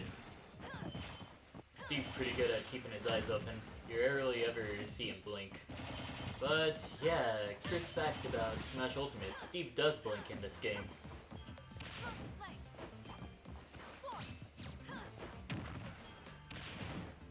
Which I guess would be only cursed if you only play the Java edition of Minecraft. Where Steve just has a constant look about him and all that.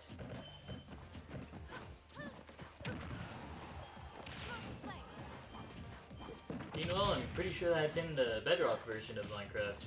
Steve will blink. So, yeah.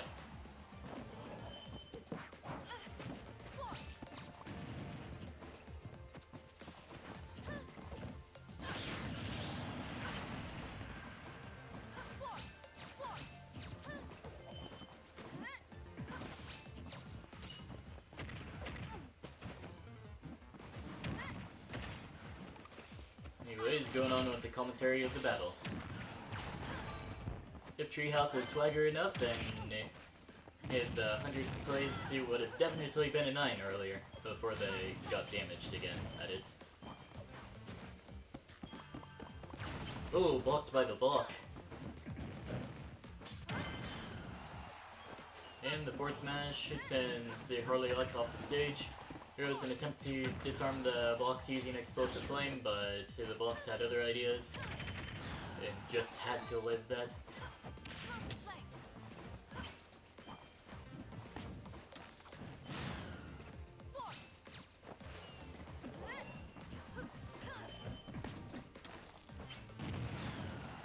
Down smash from downtown. It at least sends Treehouse to the other side of the stage. Down throw into an attempt at a back air.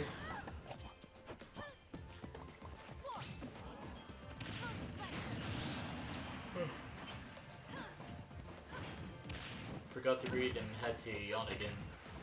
But yeah, the explosive flame takes out Horley-Leck's second stock. He has a bit of a ways to go in order to take out Treehouse's first stock. Fourth throw. And and actually creates a convenient staircase to hack.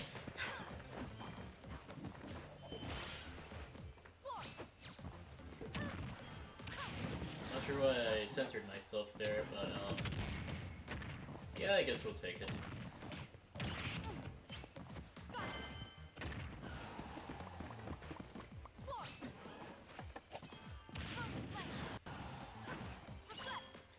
Oh, that reflect could have been really deadly, but Harley Left decided to jump off the anvil just in time.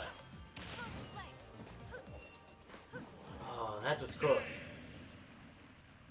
Would have been quite the schmoving recovery right there, but the game, I guess, had other ideas on how Steve's Elytra would work.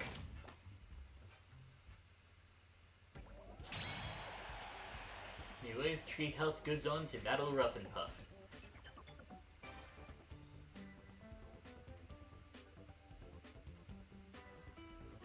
That staircase edge guard? Yeah. Honestly, good stuff. Palutena versus Jigglypuff.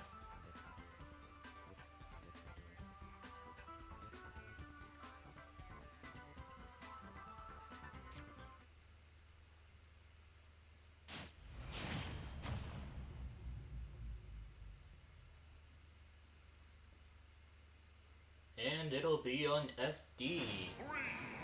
Well, that was close. Just needed to remember the walls and side platforms of it. And also how huge the ceiling is for this stage.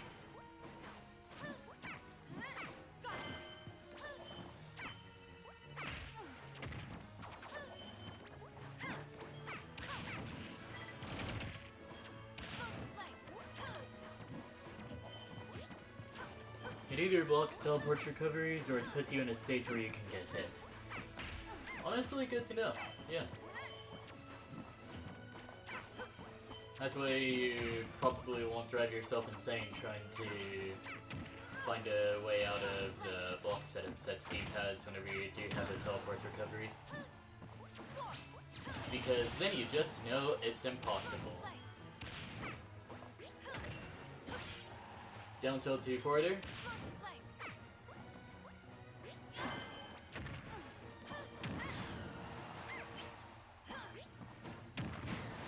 And the back air takes out to Rough and Puff's first stock. And each time, sometimes whenever Palutena does the platform cancels after the teleports, it almost looks like she's about to fall helplessly off the stage. But it looks like Treehouse has gotten, yeah, Treehouse has gotten the execution down for the teleport cancels. And I remember back in Smash 4, whenever some clip compilation channels like Replay Hut and This All Is Real did some content there. There was a Palutena who just decided to style on her opponent at one time and do a whole bunch of teleport cancels off of the right side of Omega Yoshi's Island. And it was just the craziest thing to watch. But now that Palutena is top tier in Smash Ultimates, you see it a bit more often. But the technique is still kind of hard to pull off.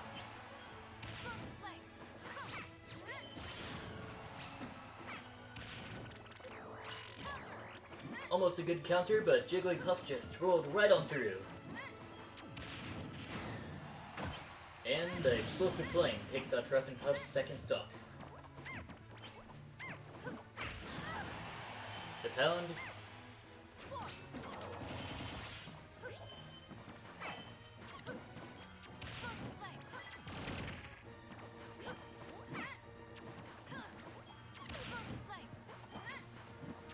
And yeah, at the moment Treehouse is doing their absolute best to not get hit by any Jigglypuff stuff. I could have just shortened that to Jiggly stuff, but I'm not sure how that would turn out.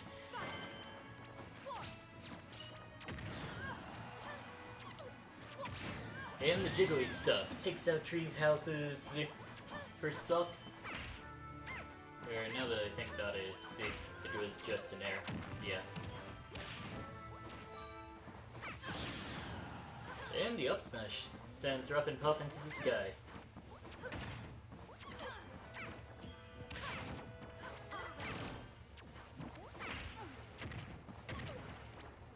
Got some good Jigglypuff combos going on. And yeah, it definitely looks like I'll need to switch back to, well, switch over to my main for the next battle. So yeah, I guess Harley Luck would be going again because I failed to plan ahead for this. Alright.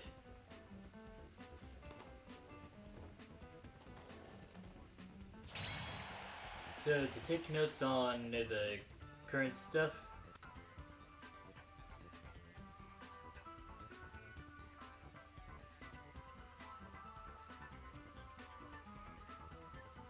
Ness's win rate is 42.1%.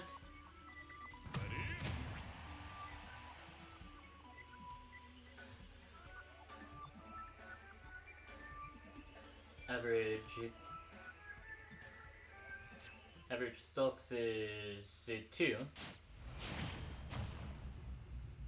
And average falls is 2.47. 3, 2, 1, go! So yeah, with that out of the way, I'll now close out the score ratio.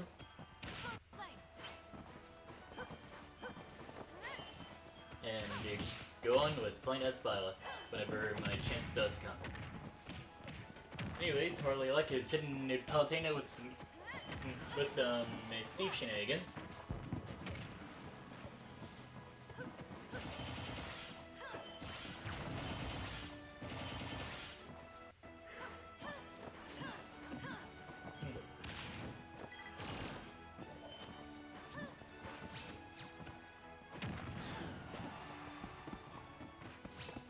Steve with some really good not edge guards, but ledge traps and all that.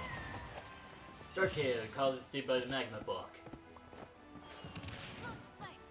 Oh, that could have been a bit more deadly there.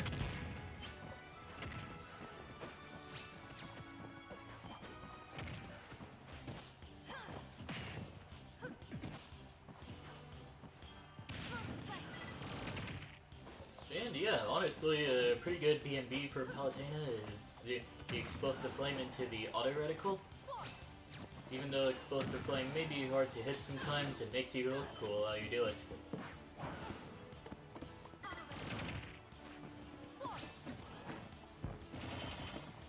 Mainly because of how hard it is to do.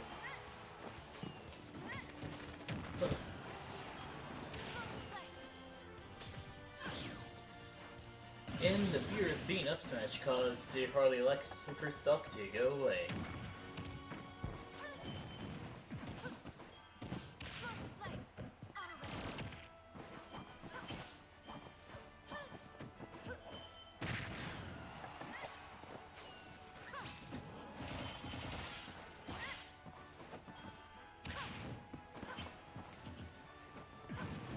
Just sitting there in shield.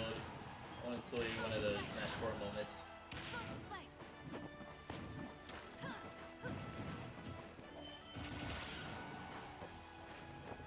Alright, you're back. Alright. Yeah, the game just kicked you out of the arena for some reason, or maybe you just got out of the arena on your own, of your own volition, or something like that.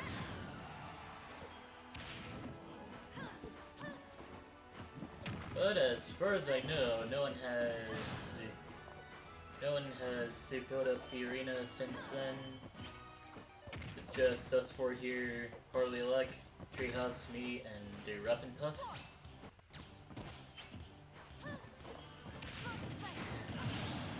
The Explosive Flame takes out Harley Luck's second stop.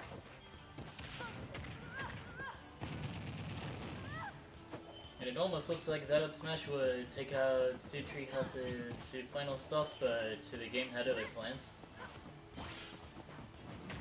Communication error. Okay. And the forward smash will take out Treehouse's final stock. Harley Elect goes on to stay in the arena for a bit longer, going up against Rough and Puff up next. Pretty sure, anyways.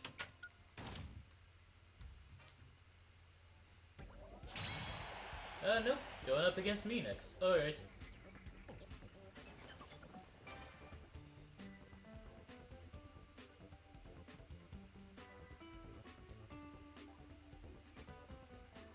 And yeah, gotta say, that's lag.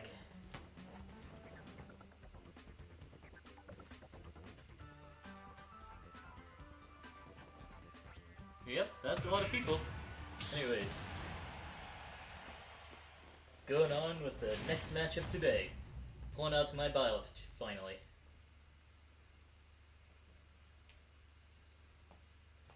Three, two, one, go! Oh yeah. Suppose that could be a problem.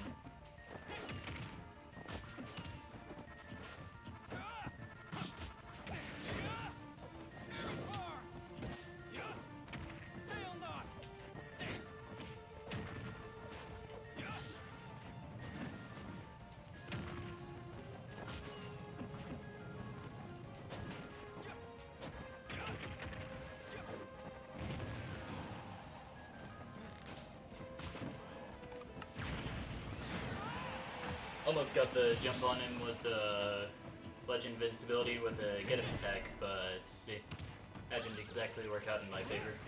Anyways, Amir! And I guess I didn't realize Harley Elect was AFK at the moment. And now I'm getting my just desserts. Man, alright.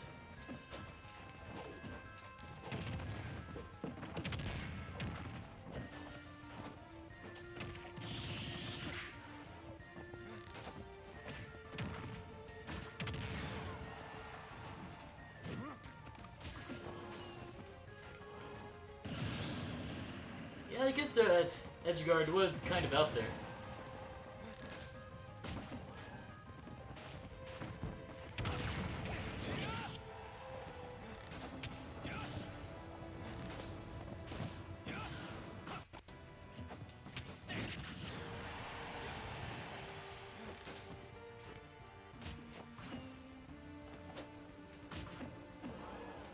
Good job on the recovery though. Forward smash. Her side special sends Harley Elect off the stage. And then he does the same for the back air and sends another back air at me to take me out of the match entirely. Harley Elect probably goes on to stay in the arena for a bit longer, but yeah, good game. It was also surprisingly short. Maybe we were just playing a good game of butt whooping tennis. Anyways, I'm gonna go get myself a little more refilled on energy. Directed all right there. Had no recover options other than the Elytra. Honestly, good effort. Anyways, I'll be right back.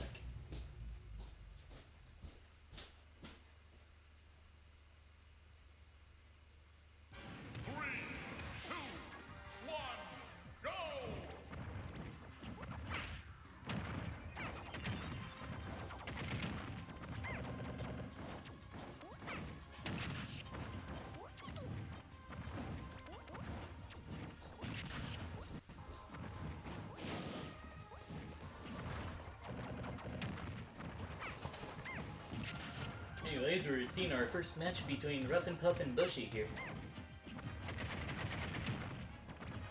Rough and Puff, I'd say, is a pretty competent Jigglypuff. That much I can say for sure.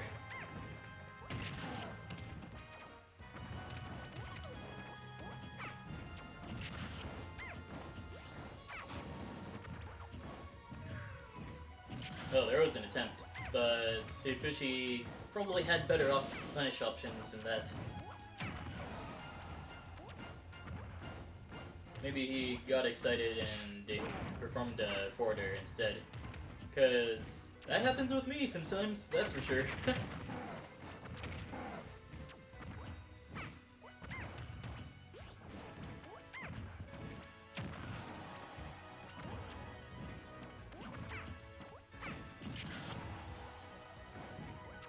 Forwarder sends Rough and Puff off the stage.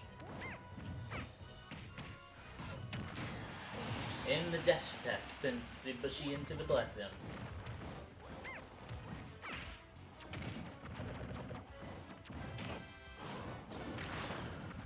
Flying Slime almost takes out Rough and Puff's first stock. Just barely missed the platform. If they both did land on the platform, then that would have definitely been a lost stock on Rough and Puff.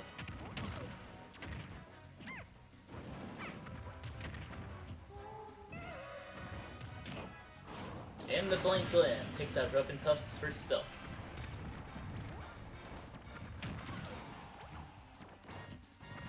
Alright.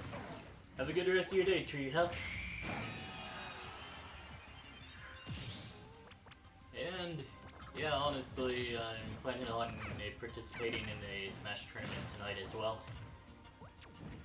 I'm not exactly gonna head out, because I have this arena right here. Yeah. Anyways, stuff like this makes me... Okay, yeah. Thanks for the follow, Swoop.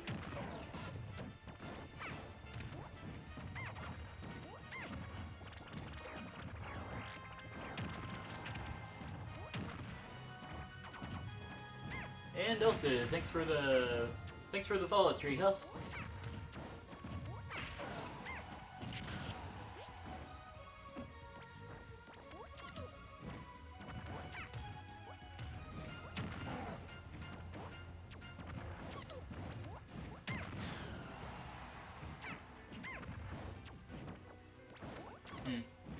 Seems I'm not able to delete the...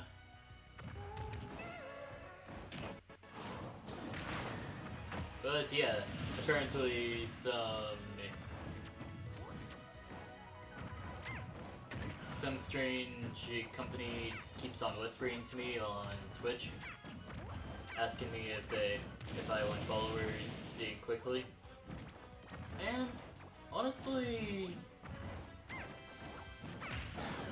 not about to get myself bots to gain followers and all that. Because that just kind of happens every time I stream. I just get a few followers. Even if I nickel and dime it, I still got almost 200 followers on Twitch. And yeah, thank you all for the follows.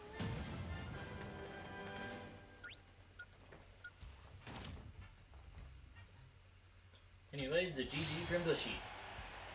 Before Rough and Puff goes on to battle Archie. Jigglypuff versus Cloud.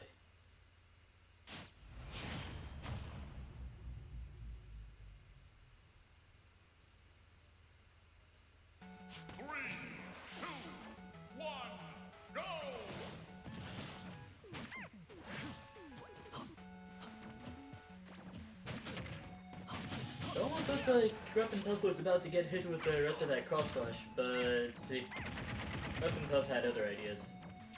Also, be careful not to carelessly charge up your limits wherever you think it's possible. Since if you get hit while charging limit, your limits gauge will actually go down. Which I guess is good in some like in very rare instances where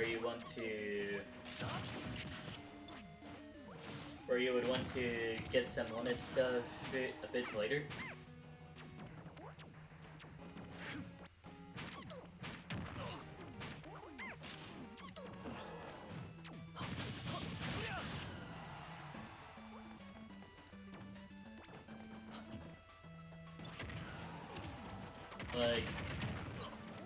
I know there are some situations where going for the limit at just the most early spot possible just proves to be a downfall for Cloud, I suppose. Just gotta get to your opponent at the right percent and then throw out that limit attack. Look at those people teabagging, just play the dang game. It's probably because I set the skill level for my arenas to be all skill levels. I guess people would just see the all skill levels thing and be like, oh, just for beginners! But no, that's a playground thing and all that. Oh wait, now that I think about it, see, the all skill levels thing, that's just the default target audience for the arenas.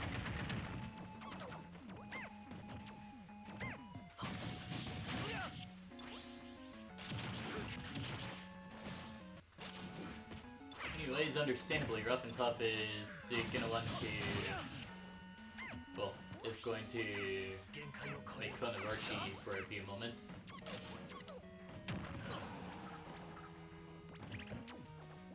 Since it seems that all Archie likes to do at the moment is to use special attacks.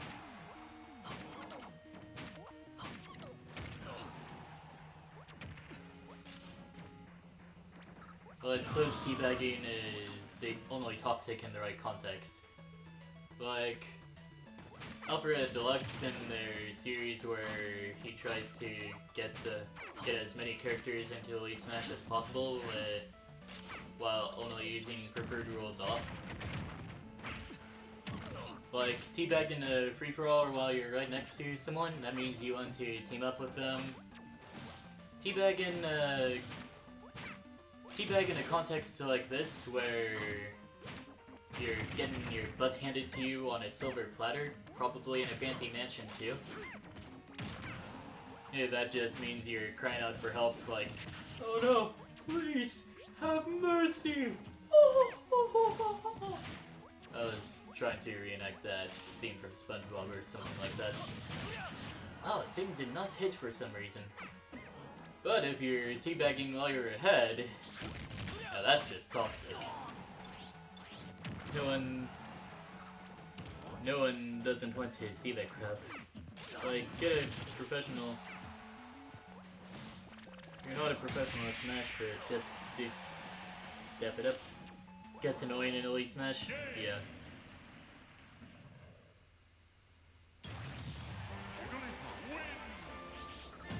Makes you want to tear your controller apart. Now, strangely enough, I never really get that feeling of wanting to tear the controller apart. Probably because I play with Joy-Cons and that'll be pretty hard to do, especially with a controller holder that I have right here.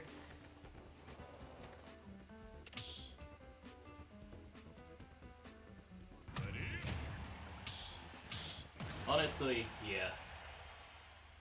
And, yeah, teabags are also a pretty good way to bait people into getting clipped and all that. 3, 2, 1, go! So, yeah. Wow, strange grab interaction.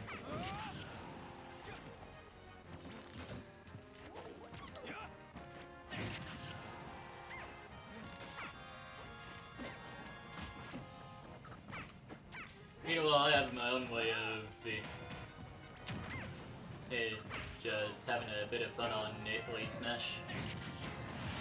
Like, whenever I KO someone sometimes, whenever they just get off the respawn platform, I would just jab them a single time, kind of like how the gorillas in the live-action Tarzan movie would do, to those who have just been beaten.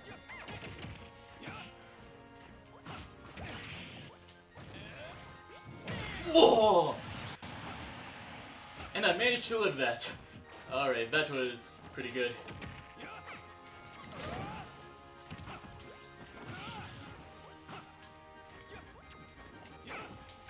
So yeah, it really helps to get some sort of not second opinion on how your gameplay looks, but I guess that also works. Like, look at stuff from a different lens or something like that. Like, whenever someone teabags you and you get angry about it.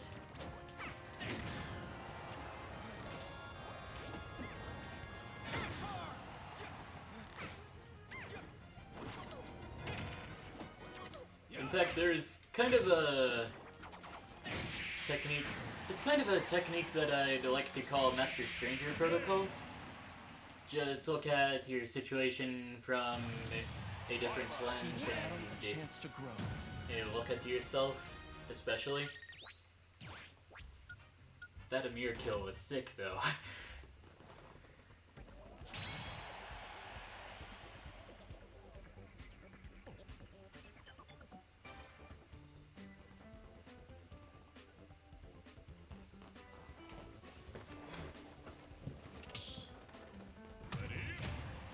Probably Leica has chosen random, understandably.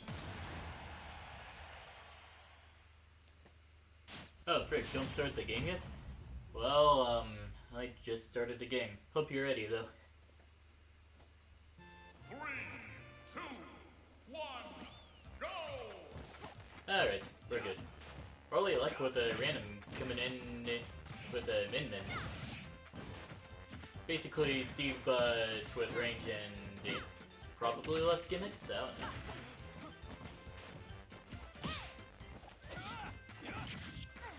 This combined with the, like, kind of makes it a perfect storm for the salty player, to be honest.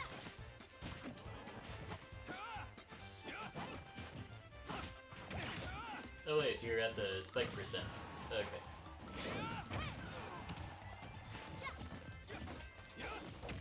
But at least we're not seeing a masterful Min-Min player here. But Harley knows the stuff that Min-Min does.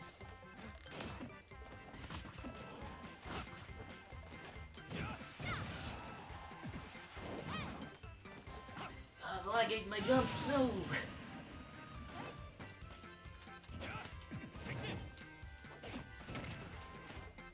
Never seen Min-Min's down throw actually. Interesting.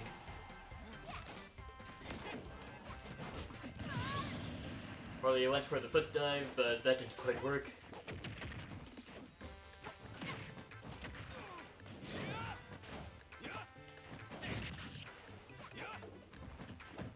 Tried to go for the nair, but tried to go for the fail knot, but the nair came out instead, which I guess could be called fail knot.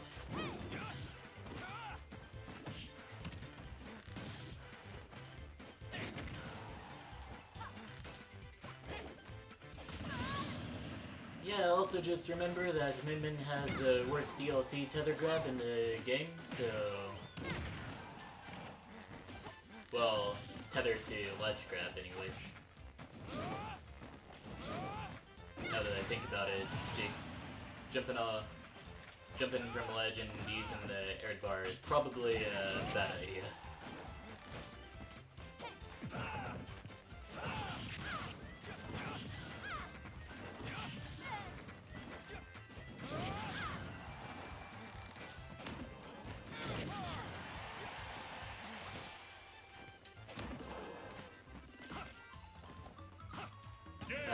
Lag aids my jump again.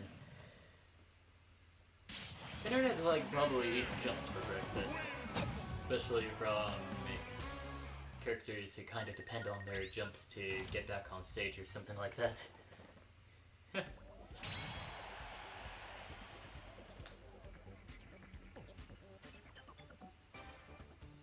Can you use Pyre and Mithra next? Alright.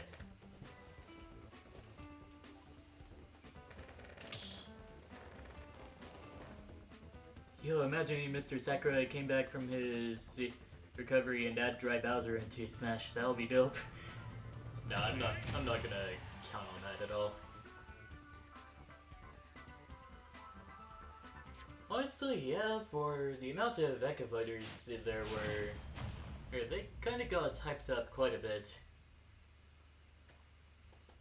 But then we only got like 6 Echo Fighters, if I remember correctly. Let's see, we got Lucina, Lucina, Kron, Darkhead,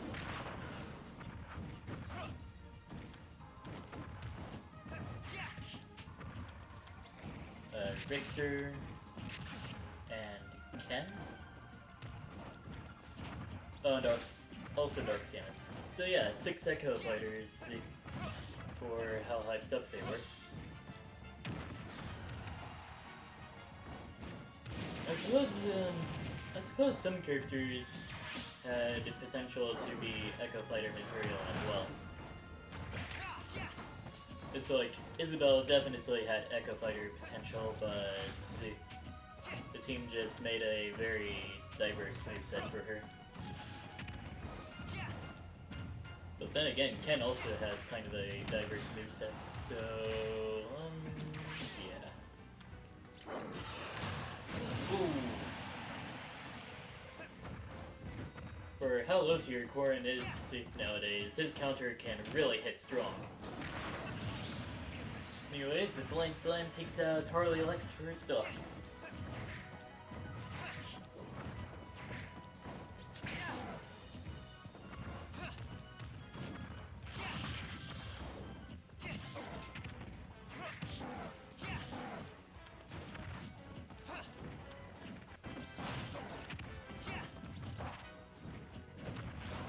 Oh yeah, I guess Dr. Mario also had some Echo Fighter potential, but his moves are probably a bit too diverse for that to happen as well.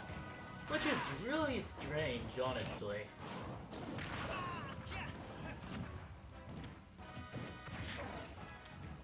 Like, the only thing that's different about Dr. Mario's moveset is the launch angle for a lot of his hitboxes, as well as his speed and other... You know, now that I think about it, maybe Dr. Mario... Maybe they were right in saying that Dr. Mario shouldn't be an Echo Fighter. But yo, imagine if Mario and Dr. Mario got an Echo Fighter.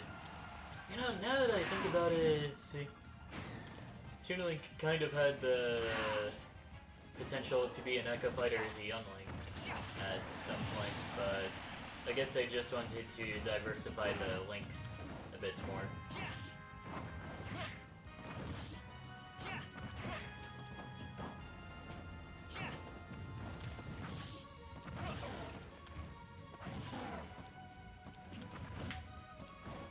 Like, I guess they could have just had an old Link and did the 2 Kid Links, and that would have been good.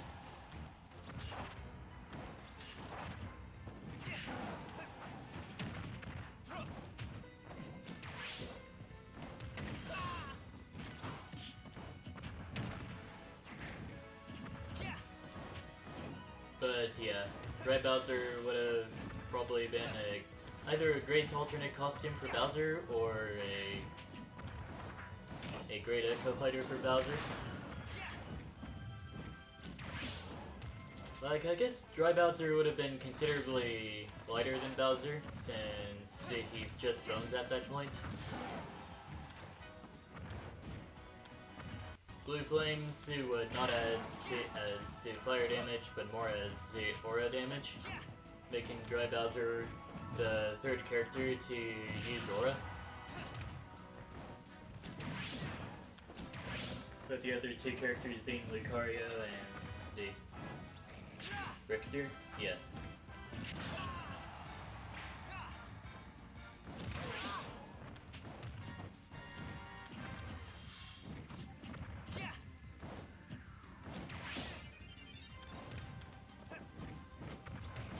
Oh frick, I haven't touched my controller in a while. Anyways, let's get back to the match at hand.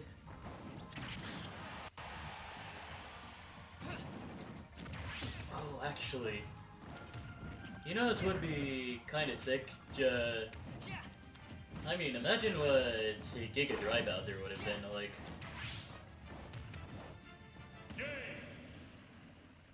Probably would have been the Giga Bowser counterpart in the World of Light.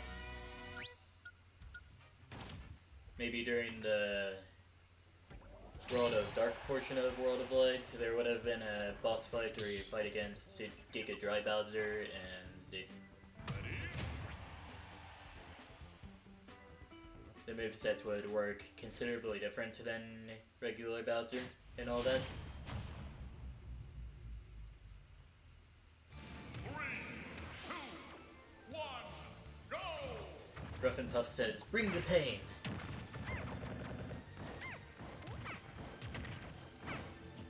Mercury says, Ibushi.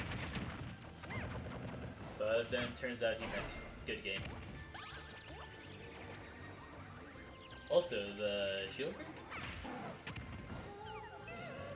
Oh, Rough and Puff is definitely bringing pain, and that'll do it for Bushy's first stuff. Ooh. Ooh, indeed. Honestly.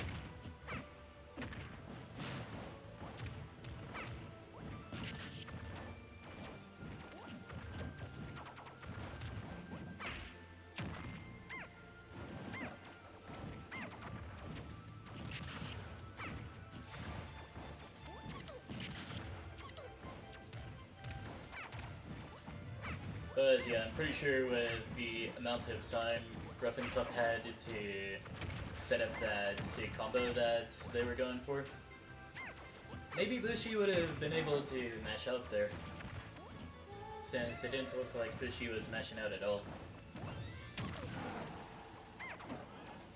Well, trying to mash out anyways.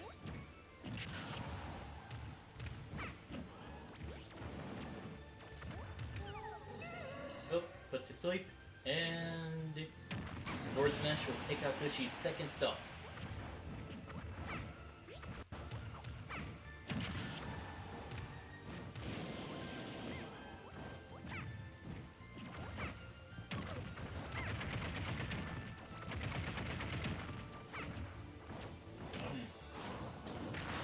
Anyways, the Flying Slam takes out Rough and Puff's first stock.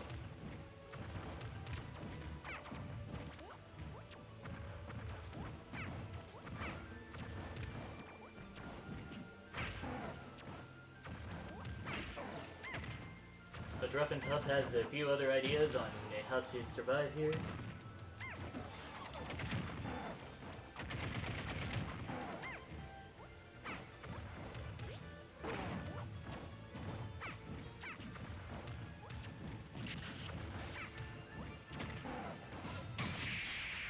And Forward Smash takes out Bushy's final stop. Anyways, Rough and Puff goes on to stay in the arena for a bit longer.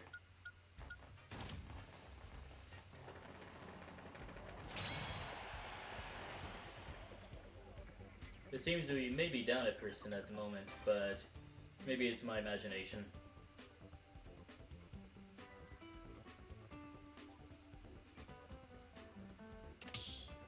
Anyways, my turn to go up against Rough and Puff once Bushi finished choosing a character. Never mind.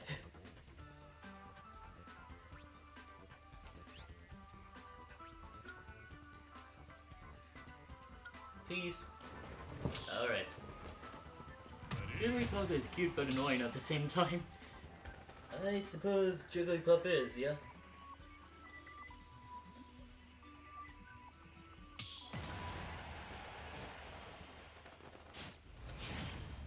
Anyways, Bioth versus Game & Watch. Yeah, I guess Rough and Puff had some stuff to do. Or maybe better stuff to do, I'm not sure.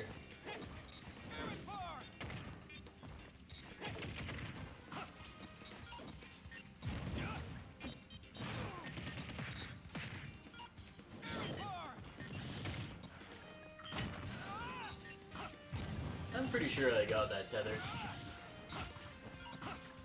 I almost got the recovery too.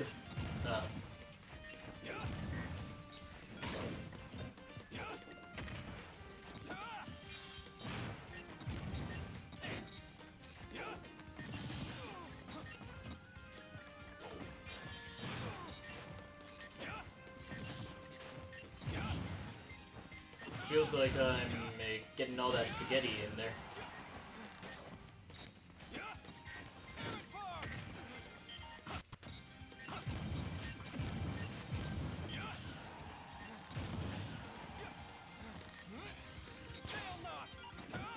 And yeah, it seems either the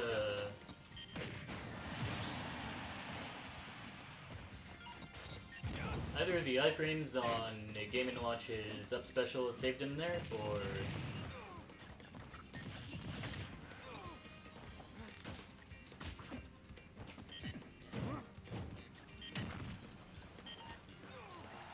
didn't quite do it though.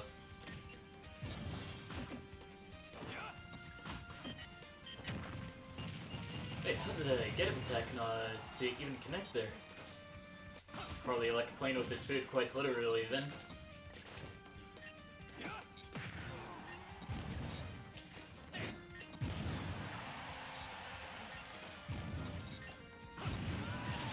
And the forward air takes out my second stock.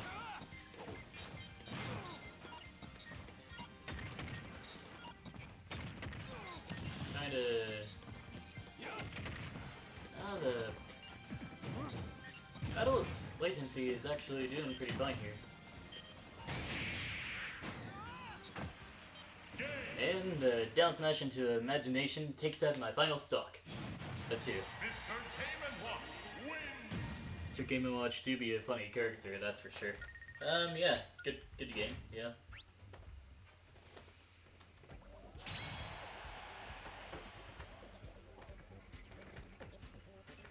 Anyways, Hardly Luck goes up against Bushy up next. Random versus the Aegis. Ryu is chosen for Hardly Luck. 3, 2, 1, go! Yeah, he sure does just plot turtles for the back here. And he endangers the lives of tropical fish just to get a neutral layer in. And then he wastes the food for his neutral special. So, yeah, Mr. Game & Watch do be wacky.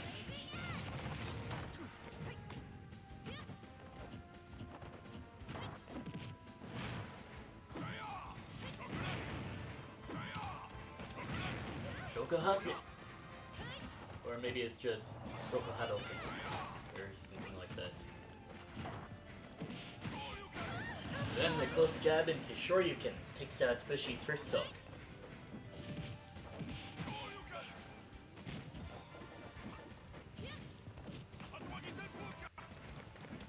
Gotta remember to put Tatsumaki the other way if you want to do down tilt to Tatsumaki.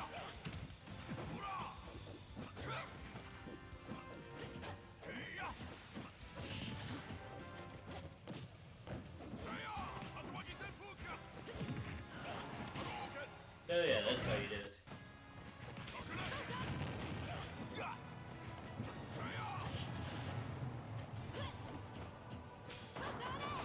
So you can basically input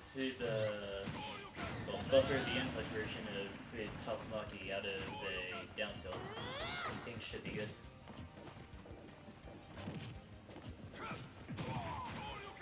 Oh, it almost worked. Hardly Luck keeps on accidentally doing Shoryuken inputs out of an aerial.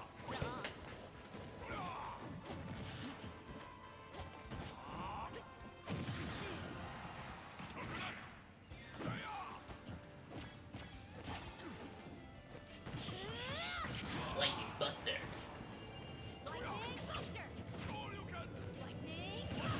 And yeah, that takes out Hardly Luck's first stock.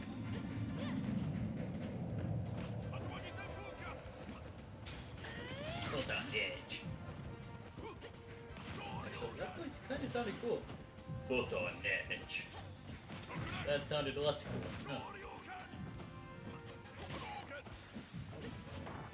Just has to have the quality of the voice where I was just finishing up a yawn and then I will do it. Oh, here it comes. Nope. I canceled the yawn.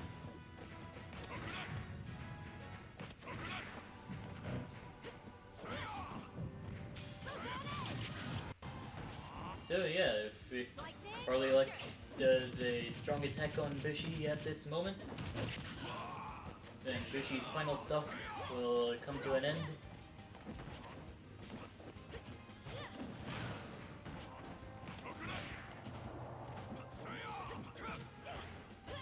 You know, I'm almost wondering if Zoner playstyle is better suited for Bushi.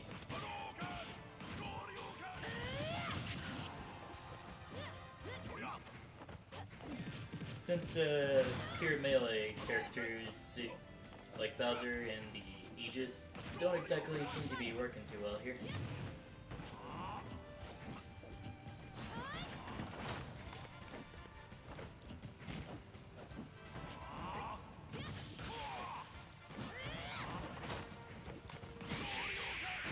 And the Shoryuken takes out Bushi's final stock.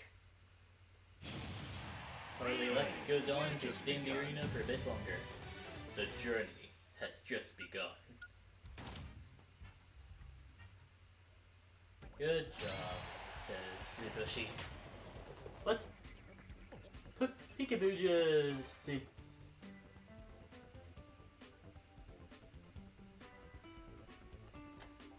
Peekaboo just snuck into the arena just ahead of me, somehow. Anyways, we'll wait for Puff Belf to enter the arena, or not. Okay, I guess we are. Yep. Is it today's birthday today?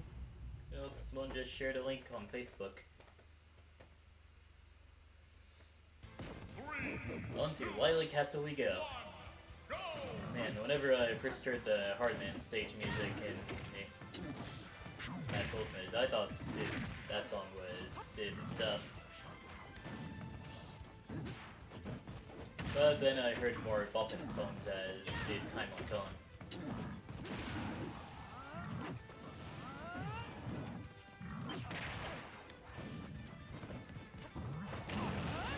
Frizz sends Peekaboo off the stage.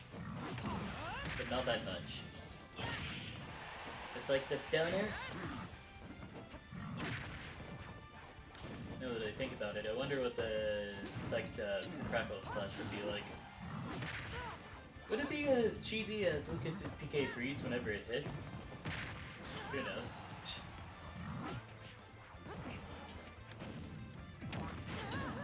Oh wait, combine... Oh no. Keep forgetting to breathe. Anyways. Combine Lucas's... No. Combine Crackle Slash with Infant Psycho, and then things will be extra cheesy. Yep.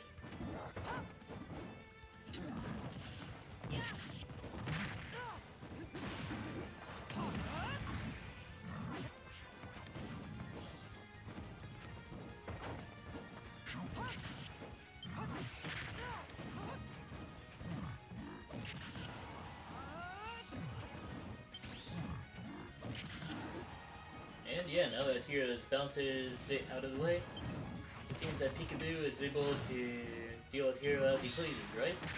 Well, that's up for debate. Anyways, a forward smash takes out Peekaboo's second stock.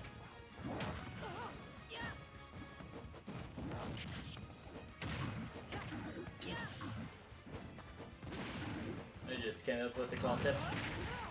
Since it's possible for a hero to run out of MP to use Kafriz, I wonder how possible it is for...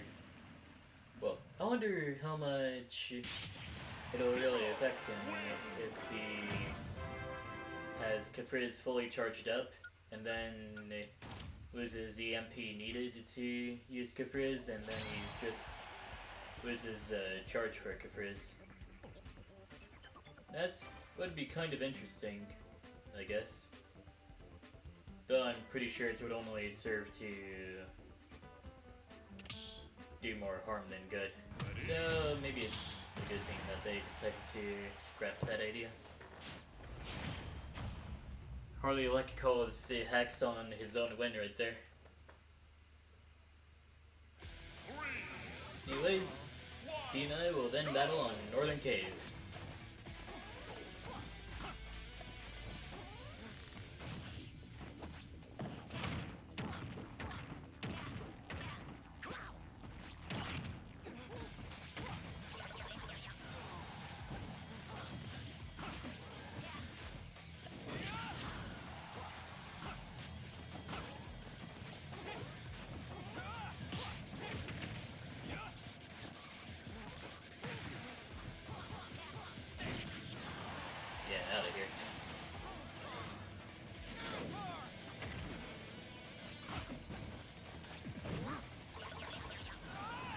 almost hit each other with our strongest attacks at the moment.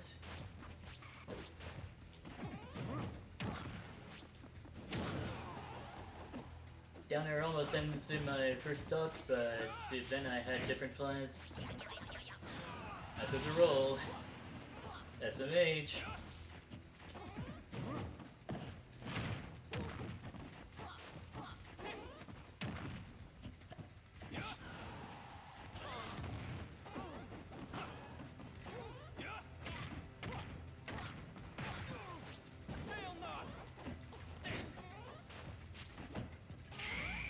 And the sweet spot up B takes out my second stop.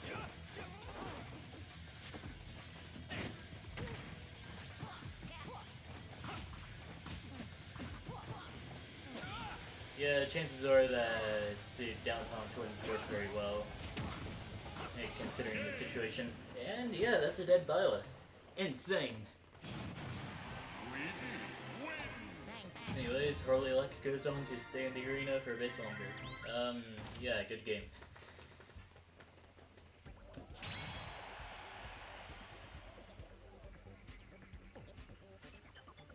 And then he goes up against KK Stylishly Sad, I guess. That's what I'm gonna call this person, since their face looks like a stylishly sad face after the KK. Mario versus Ice Climbers. Also, Ice Climbers. Yeah, that's gonna... 2, 1, go! This is gonna be an interesting fight.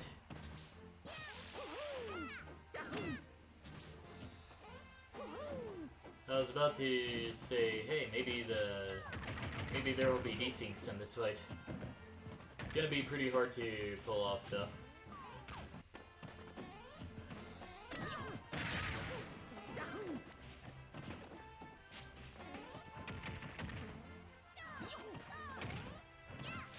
But yeah, whenever Ice Climbers do get desyncs, you can bet your butt they're gonna abuse a desync as much as possible.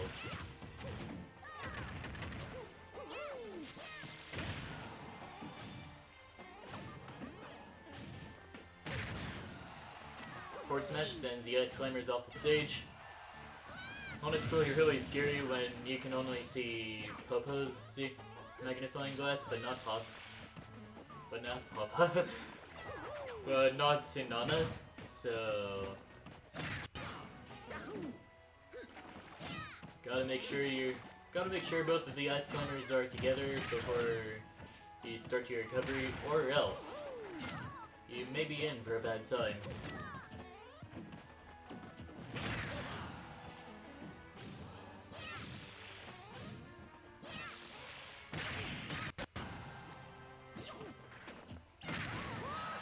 Anyways, down smash takes out Harvey's first stock.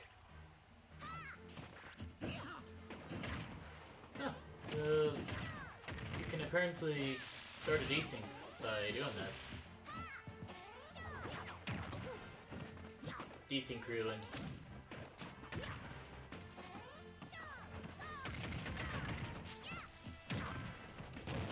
But yeah, a huge part of the Ice Climbers neutral would be to use a side special. Good approach option, and it's pretty safe on shield last I remember. Or maybe it isn't safe on shield, but that's the only way Ice Climbers can really get in. Sopo has fallen into the blast zone.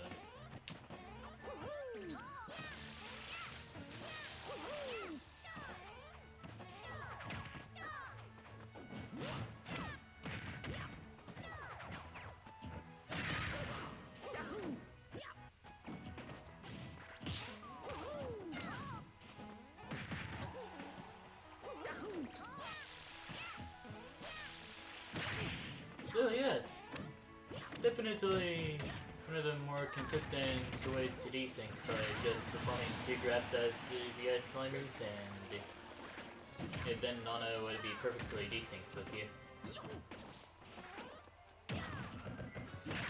Probably just the general strength of the Ice Climbers in general.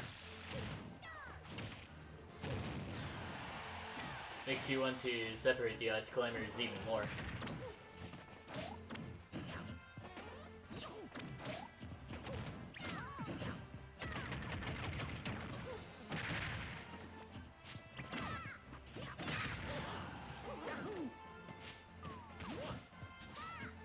Just gotta remember what moves you could use to separate the ice climbers though. I mean, yeah, I guess flat out killing Nana or Popo would definitely help out in killing the ice climbers. Oh, the down smash almost takes out Harley Elect's final stock. I also just realized that both players are on their final stock. How did this happen? Kind of interesting to note here, yep. Down tilt. Since Harley Elect off the stage, it almost looks like the ice shot was going to hit him, but Harley Elect made it back. And the back throw takes out KK's final stock. Yeah, good game, says KK.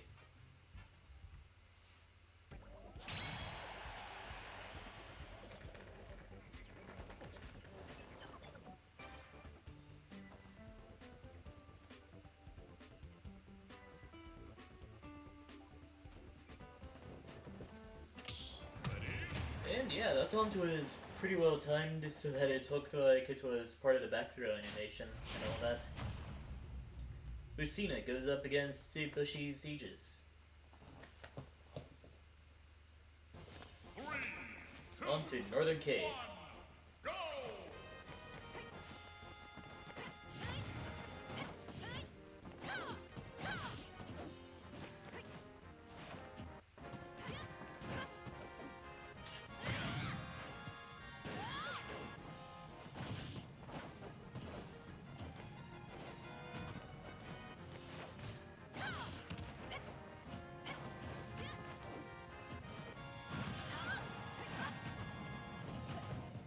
And yeah, things are looking pretty neutral between the two fighters so far.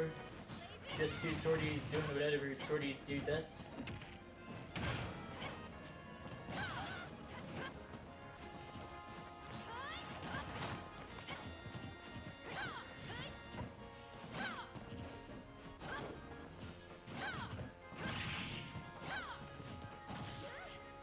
Just outspacing each other with their giant disjoints and all that.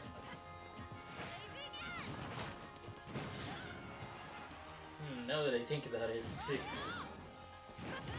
I remember back in Melee whenever Marth was considered a zoner thanks to his sword.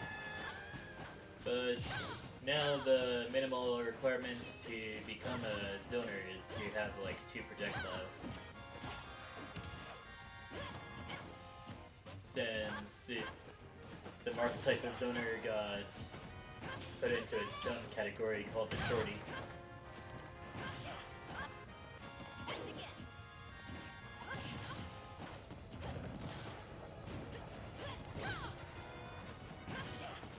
So yeah, we got our own archetypes as far as characters go in Smash Ultimate. We got our rushdown characters, normal characters, the sorties, and then the zoners. But then again, sorties could also be zoners and rushdowns, so I guess there's just some sub-archetype that goes along with it. Anyways, nice forward smash to take out Bushy's second stock.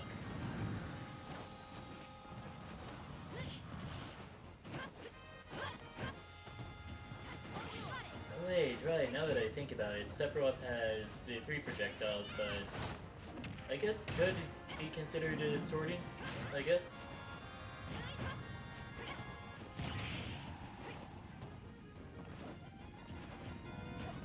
Since you never see Sephiroth use Flare and Shadow Flare. But you may see him use his Scintilla quite a bit. Yeah.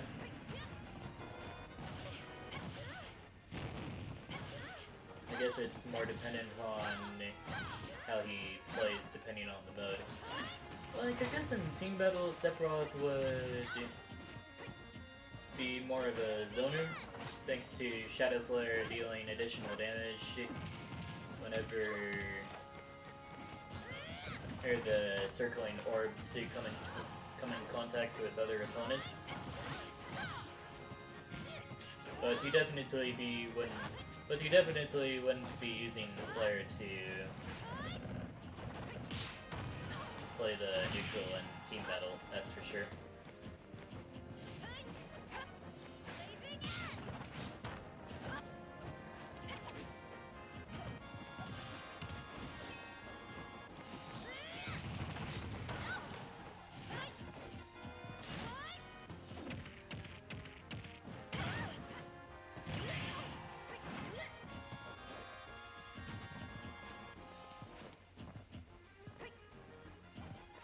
There's some attempts to get Bushy's final stock, and that up air will take out Bushy's final stock. The future is not written. Good game, says Harley Luck. And yeah, YouTube put up some fight. Yeah, I'll say that much.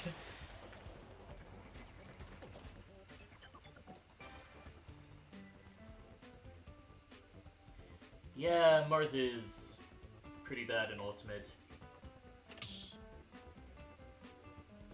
Like, all the non-tipper hitboxes are pretty weak in Ultimate, and they're pretty hard to hit as well.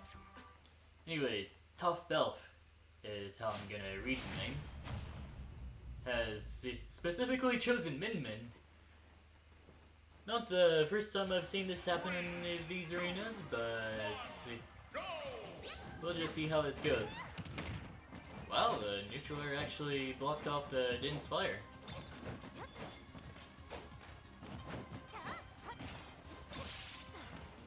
Practice more with Pyre and Mendra? Honestly, good idea. Tough tries doing the Min Min day 1. Which is the back throw into the charged up forward smash. But Harley Luck just had other ideas.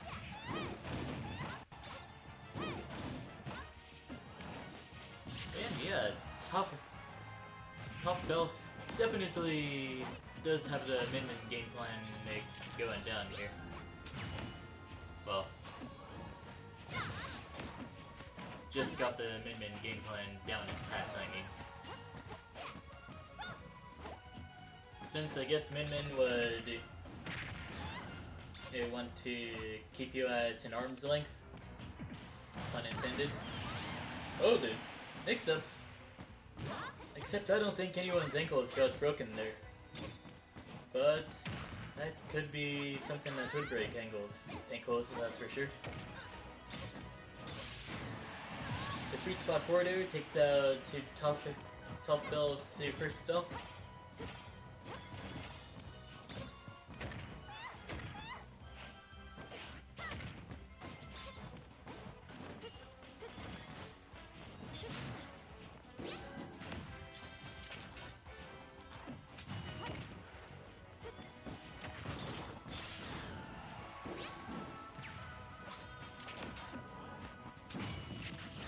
Good reflect from Tough Belf, but that's not gonna do it for Harley Luck's second stock. Don't think that's what it's meant to be, a teabag. It's probably meant to be an arms change or a down tilt, or maybe even a down throw.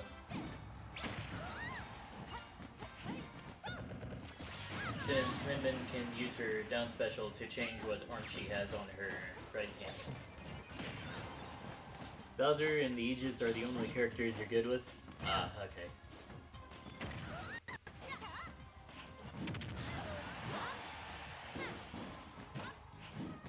For Bowser specifically, you would want to...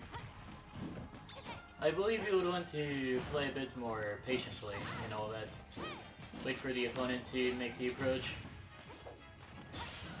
The only time you don't play patiently and you wait for the opponent to make the approach is whenever you're not in the lead, I guess. But once you've taken the lead, it is alright to do bait and punish and all that.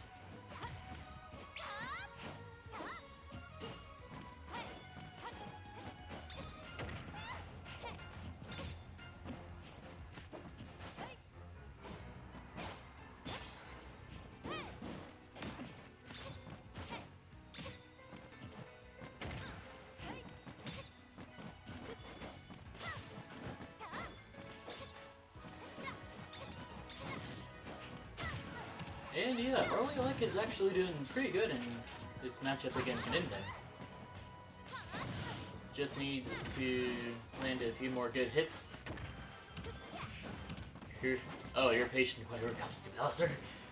I completely forgot about how you play with Bowser, just running away and waiting for a side special. But yeah. Probably not a good idea to camp with Bowser too often, but definitely bait out some sort of approaches or something like that, which will require you to know what your opponent will do. Either do some trial and error stuff, or know the matchup. You set your trap sometimes and wait for your opponent to come. I wonder how that works, actually. Huh. Anyways, with that said, we have 30 minutes left until the stream's over. Let's get the good battles in. 3, 2, Harley Lex Mewtwo versus my Byleth on Wily Castle.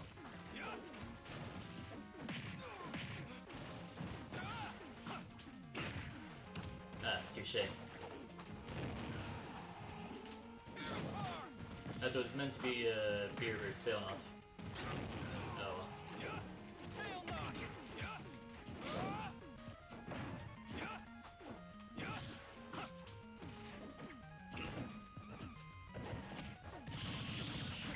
Mewtwo with the big body privileges.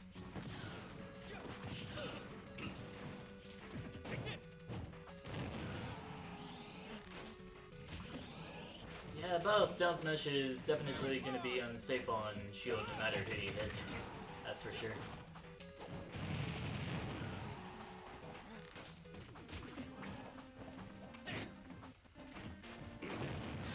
Yeah, Harley Elect was definitely going to throw out the Shadow Ball at some point. Oh, good dodge.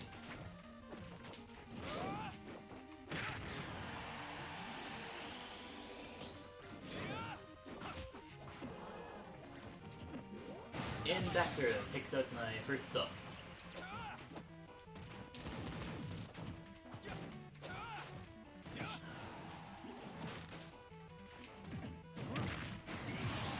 I thought I was gonna hit Harley Alex's shield on the first hit as well.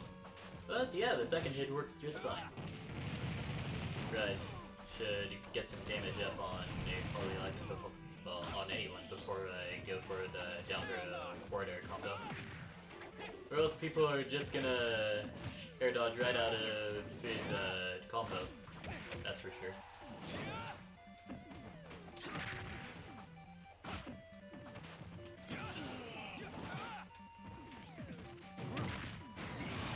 Baited him once again.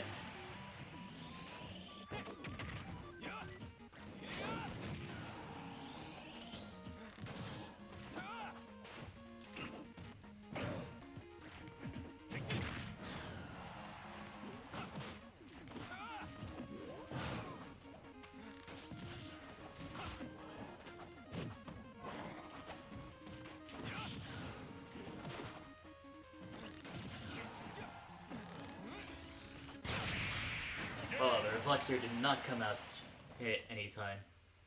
Each battle a chance to grow. Jetpie, welcome to the stream. Oh, here. I guess we are on the friends list. Ah, Kayla. Yeah, well, actually. Yeah, Kayla and... Nah, Kayla's not on the friend list. Mr. Goop! Yeah, it's been a while, actually.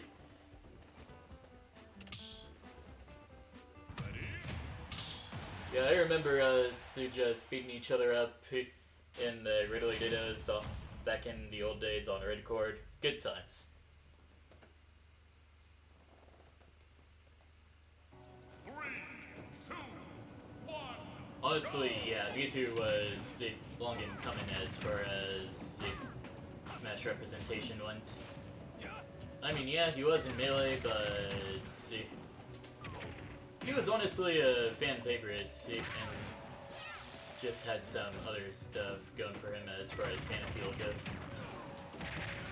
Yeah, that sentence just it came out to like, oh gosh, not the meat grinder. Okay, we're good.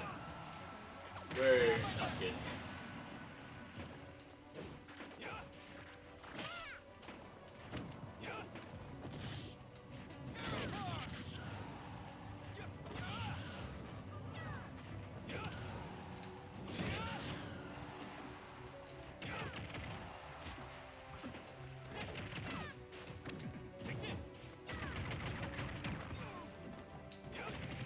Even if Mewtwo wasn't the best character in Melee, he was probably one of the more hype characters to come out whenever Smash. What does Nana do in there? Huh. Whenever DLC was announced for Smash 4 and all that.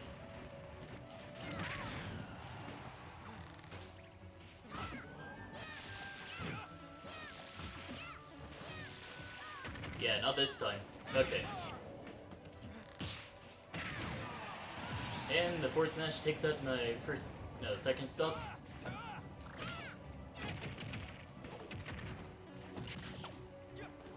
Cheese down to the second stock for the ice climbers.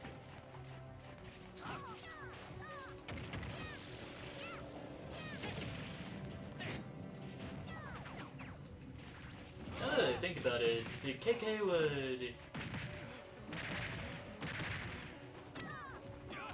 probably just spend the respawn timer just to setting up a desync so that the opportune moment would happen at some point.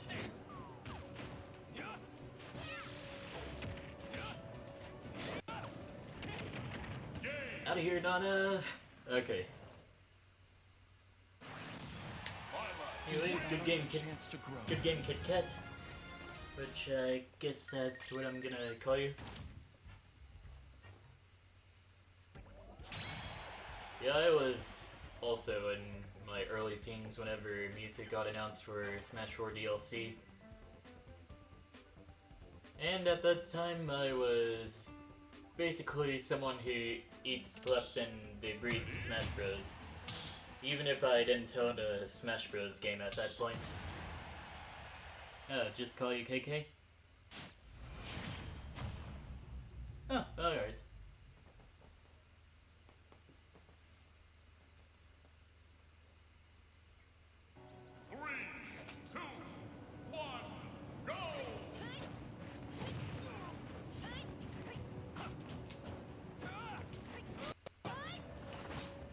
Kinda figured Blazing End was gonna come out there. Okay. But yeah, Mewtwo's strange exclusion in Smash Bros. Brawl in favor of Lucario kinda put some people, well, put a bad taste in some people's mouths, I guess. So yeah, whenever people got the ability to mod Super Smash Bros. Brawl, Mewtwo was probably one of the first characters to be added into Brawl. So, yeah.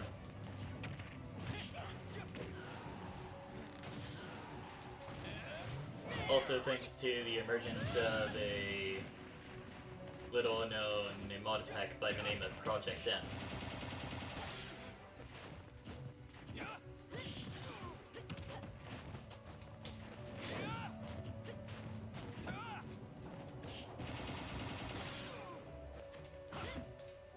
Anyways, gonna Gimp Mithra. And then just save her immediately, and then die to my own shenanigans once again. Ah, man. I thought I could get away with this. Anyways.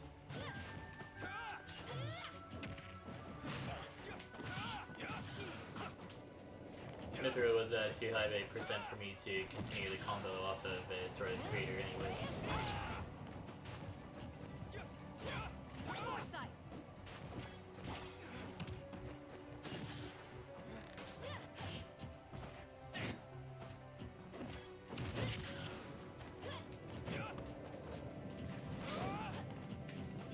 So yeah, the Aegis actually has quite a bit of hits done after Here they perform a grab. Like, especially, this is especially so with Mithra, with her down throw being the combo throw.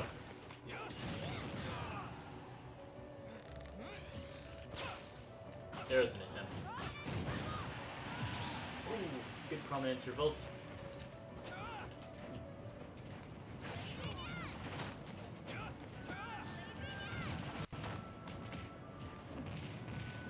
So yeah, down throw into any sort of aerial you can imagine is a good B&B combo for Mithra, for sure.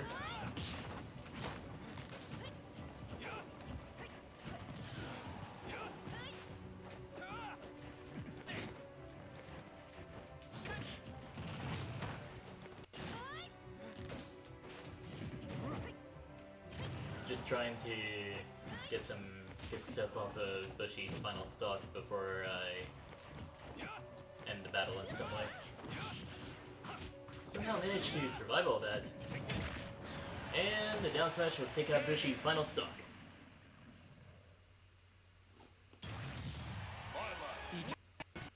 Okay. High school and Smash 4 was out. We used to watch YouTube videos on a smart board because the teacher allowed us to spend lunchtime in the classroom. Honestly, good teacher.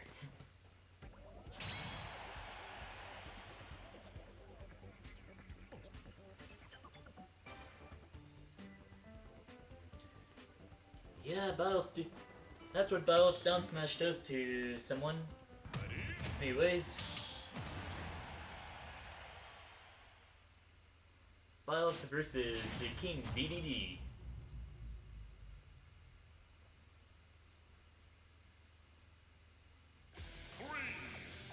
And yeah, I do remember playing on a GameCube in the McDonald's play space, but the controllers that were there were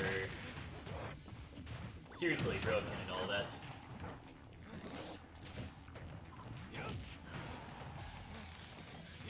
Like the control stick that... Well, I guess there was an attempt. The control stick on... Well, at least the left stick on the GameCube controller just... flat out wouldn't stay in place. Like, it was a little too easy to move it around, that's for sure.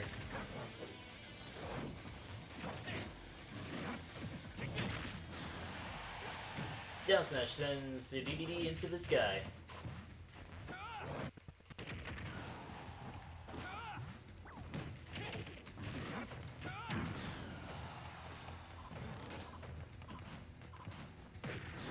Yeah, I might as well just end that shenanigan right in there. Did the Gordo hit him? I'm not even sure. I didn't even think the down smash was gonna hit. Was going for a read, but then it just happened. Dead Byleth? Dead Byleth. Alright.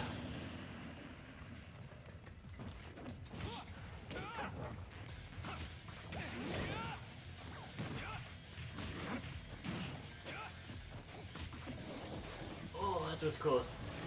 Okay. We're at the roll, and... Alright, good job on punishing the... Maybe a careless Amir attempt, I guess?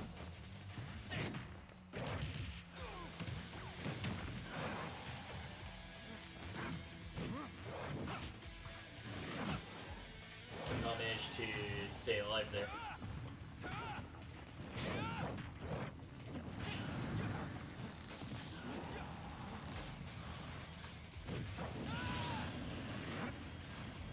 And, yeah, understandably we just both died to our own shenanigans.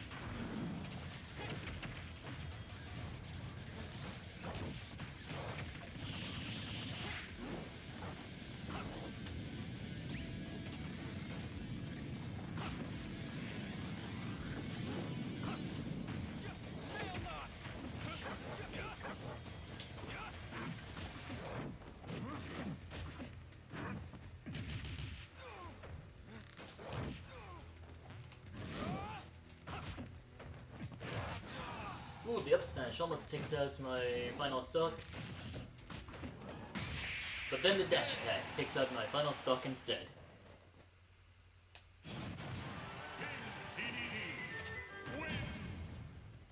Yeah, honestly, Satoru Iwata and Reggie Fils-Aimé were honestly the best Nintendo people that I knew of.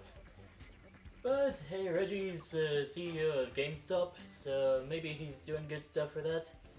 But we'll probably never know, since the last time GameStop came on the news is whenever a bunch of pranksters decided to increase its value or something like that.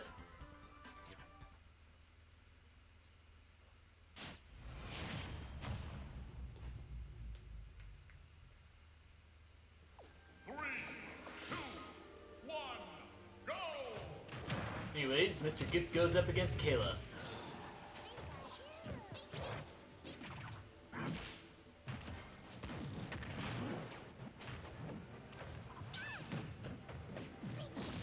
You know, in hindsight, it was kind of dumb for me to think that they Kayla was on my friends list and just now realizing that I streamed.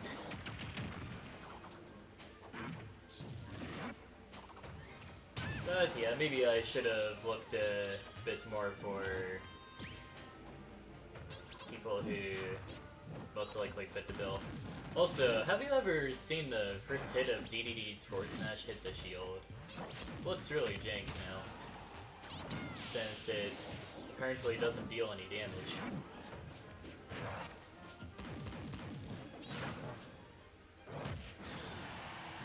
Back air sends Kayla off the stage.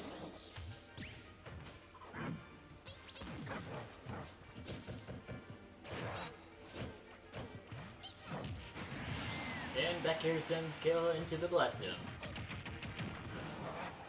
Mr. Goop, having big body privileges, will understandably be living a bit longer than what a lot of people would be expected. Good super armor sends Kayla off the stage.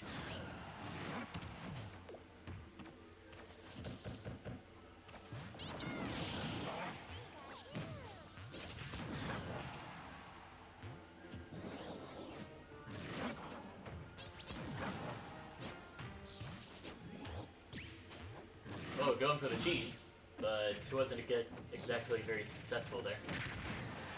And the dash attack sends Mr. Goop into the top blast zone. To the stars, I suppose. So yeah, and also with that said, there's like 15 minutes left in today's stream, unless someone needs an encore. So yeah, let's continue to get in those good battles. Oh! Disrespectful right there.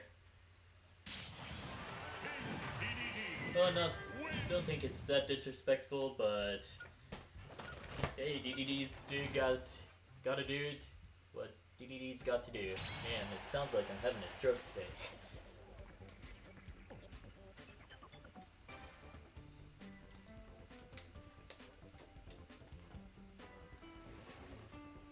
Was she writing essays in the Twitch chat? Hold up. Yeah, they both were the best Nintendo presidents, but now things became so butt after they left. Smash community at the time was so hyped. The best part was whenever they did the 2015 Nintendo E3 announcement, when they had them shown as puppets. Yeah, that was a strange Nintendo E3 direct, so that's for sure.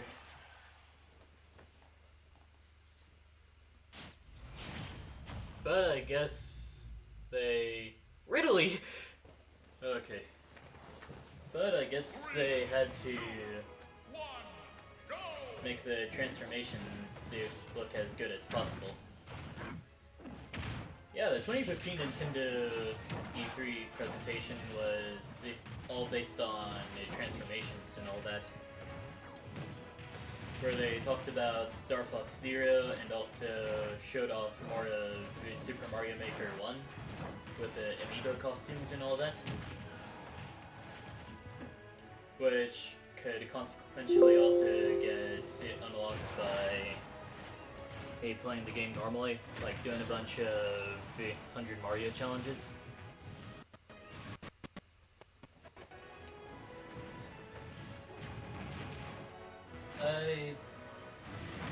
Okay, yeah. I was thinking I was almost thinking that Smash 4 didn't have too big of a presence in E3 2015, rightfully so. That title is being saved for Star Fox Zero. But yeah, some DLC did get announced at E3 2015, if I remember correctly.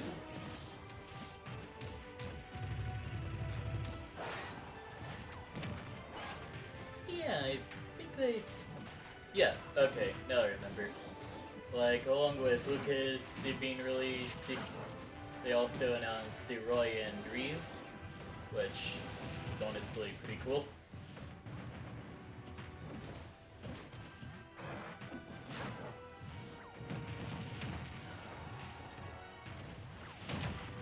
Since I do remember how long it took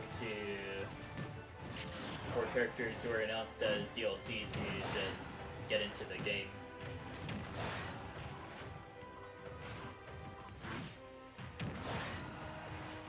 And all that. Like, Lucas was announced as DLC back in April, but then wasn't released until the day of the Nintendo E3 presentation and all that. Yeah, 2014's E3 was pretty good, where we were all just speculating what characters would come out. I remember making a Miiverse post where I was saying, no way Pac-Man gets in Smash. He has no reasonable moveset at all. But then he gets in and is one of the most interesting zoners that Smash 4 had to offer. Shinji, though, he was pretty good. Shinji being a good Pac-Man player, that is.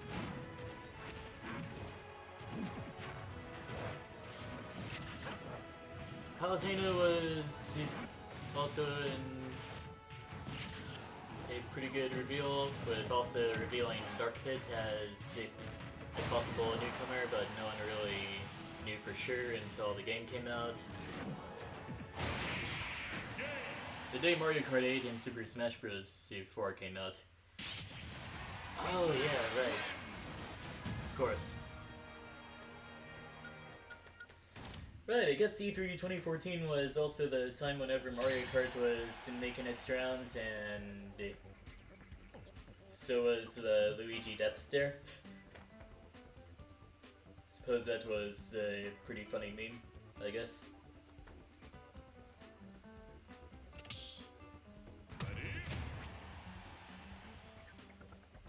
Not sure whether to announce the next match or continue talking about the task. Well, I guess I'll commentate the next match now. Harley Lex Random has chosen Diddy Kong against Bushi Pyra and Mithra. On to PS1 we go. Ah, Miss Banana.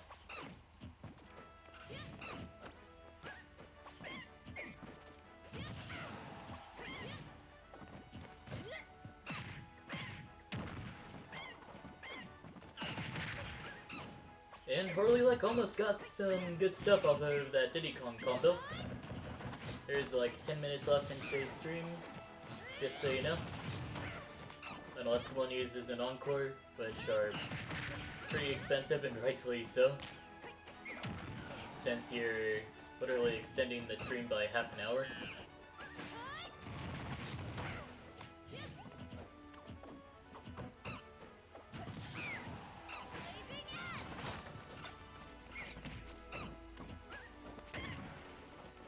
The classic don't know the Diddy Kong matchup too well and swept on the banana both times trick.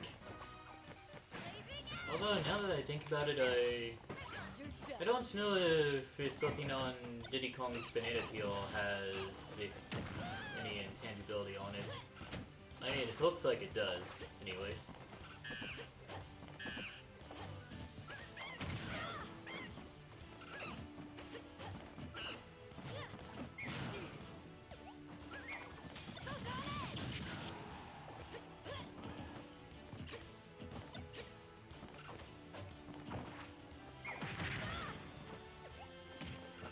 Oh, that was a high banana toss right there.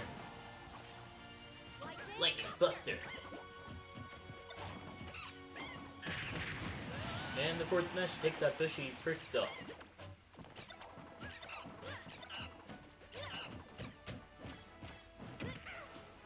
Lightning Buster.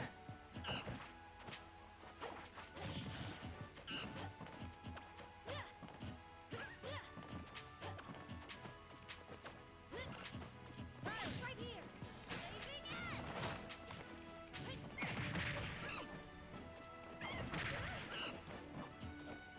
Okay, by far, the best part about E3 2014's Smash Block was during day 2, I believe, whenever the Mii's got revealed.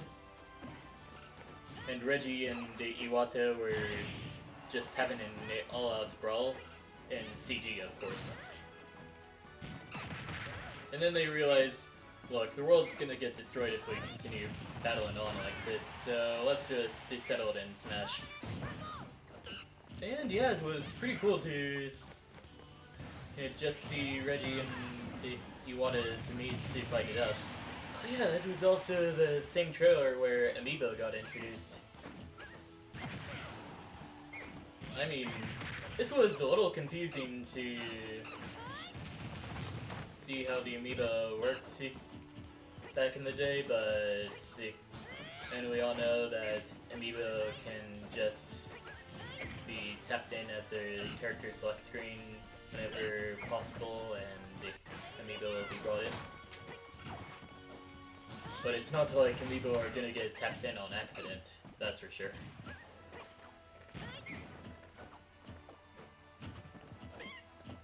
But yeah, whenever I first saw the trailer in action, it almost looked like the Amiibo could just get summoned in mid-match and they would just fight anyone and everyone. But I suppose that would have been quite the crazy way to go about this.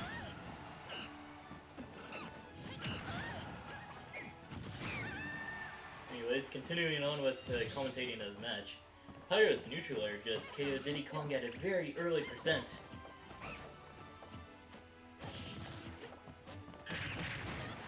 And then the forward smash takes out Mithra's second stock. Harley Electo's a quick taunt to celebrate.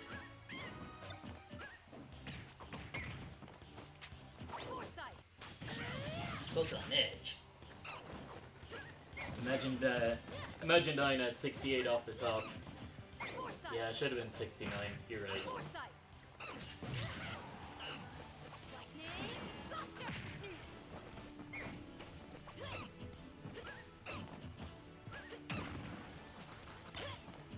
Oh, caught the peanut?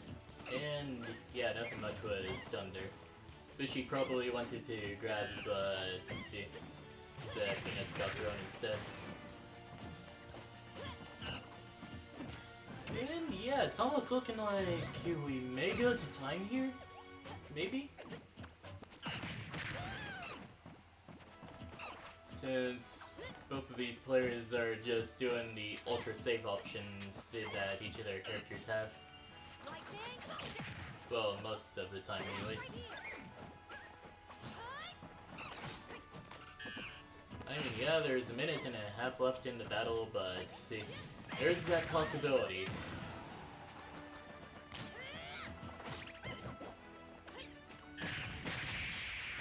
But then the forward smash almost takes out Pyre's final stock from Intervolt. Let's get that back throw to take Pyra off the stage, and pineappled. Pyra got pineappled by PS1. We have time for one more match, and then I'll end off the stream there, unless someone uses an encore. Monkey has defeated Big Booba, indeed.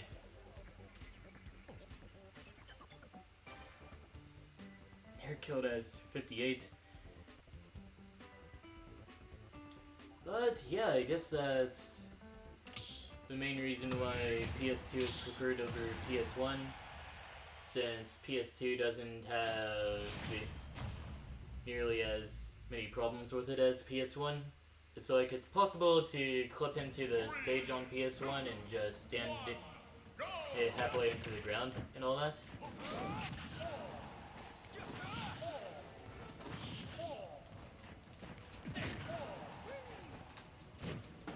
Oh, I had a plan there. That meant to be neutral there. Oh well.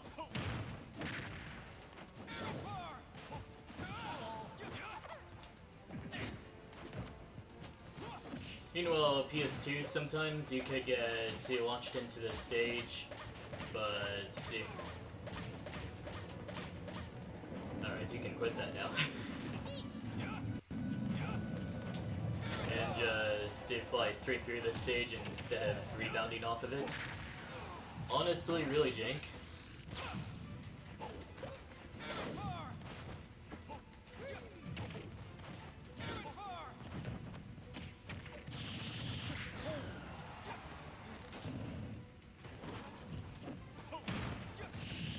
Yeah, pirates, boobs are huge. Not exactly what... I don't think that's what Mr. Goopy means by that. But, yeah, you're pretty right, I suppose.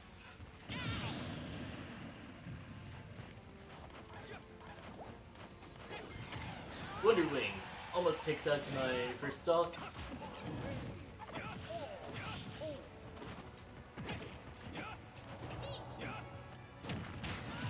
And the forward smash takes out my first stock as well. I was hoping for a shield break there, but I guess that's just wishful thinking.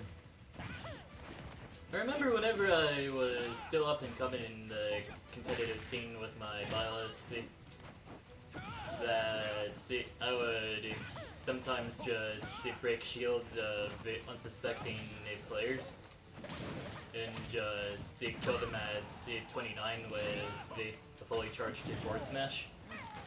Good times. But no, I have to play against people who know how to play the game. I mean, yeah, good challenge and all that. Alright, finally stopped it.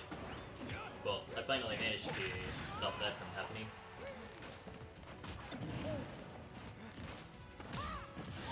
Up tilt. Thought I was gonna get the drop in with the up air. Alright.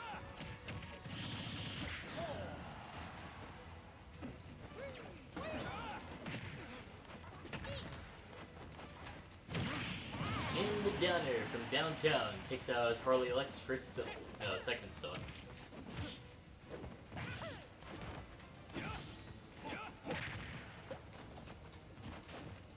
Harley Lex had better plans than that, which is good since I managed to reset back to neutral.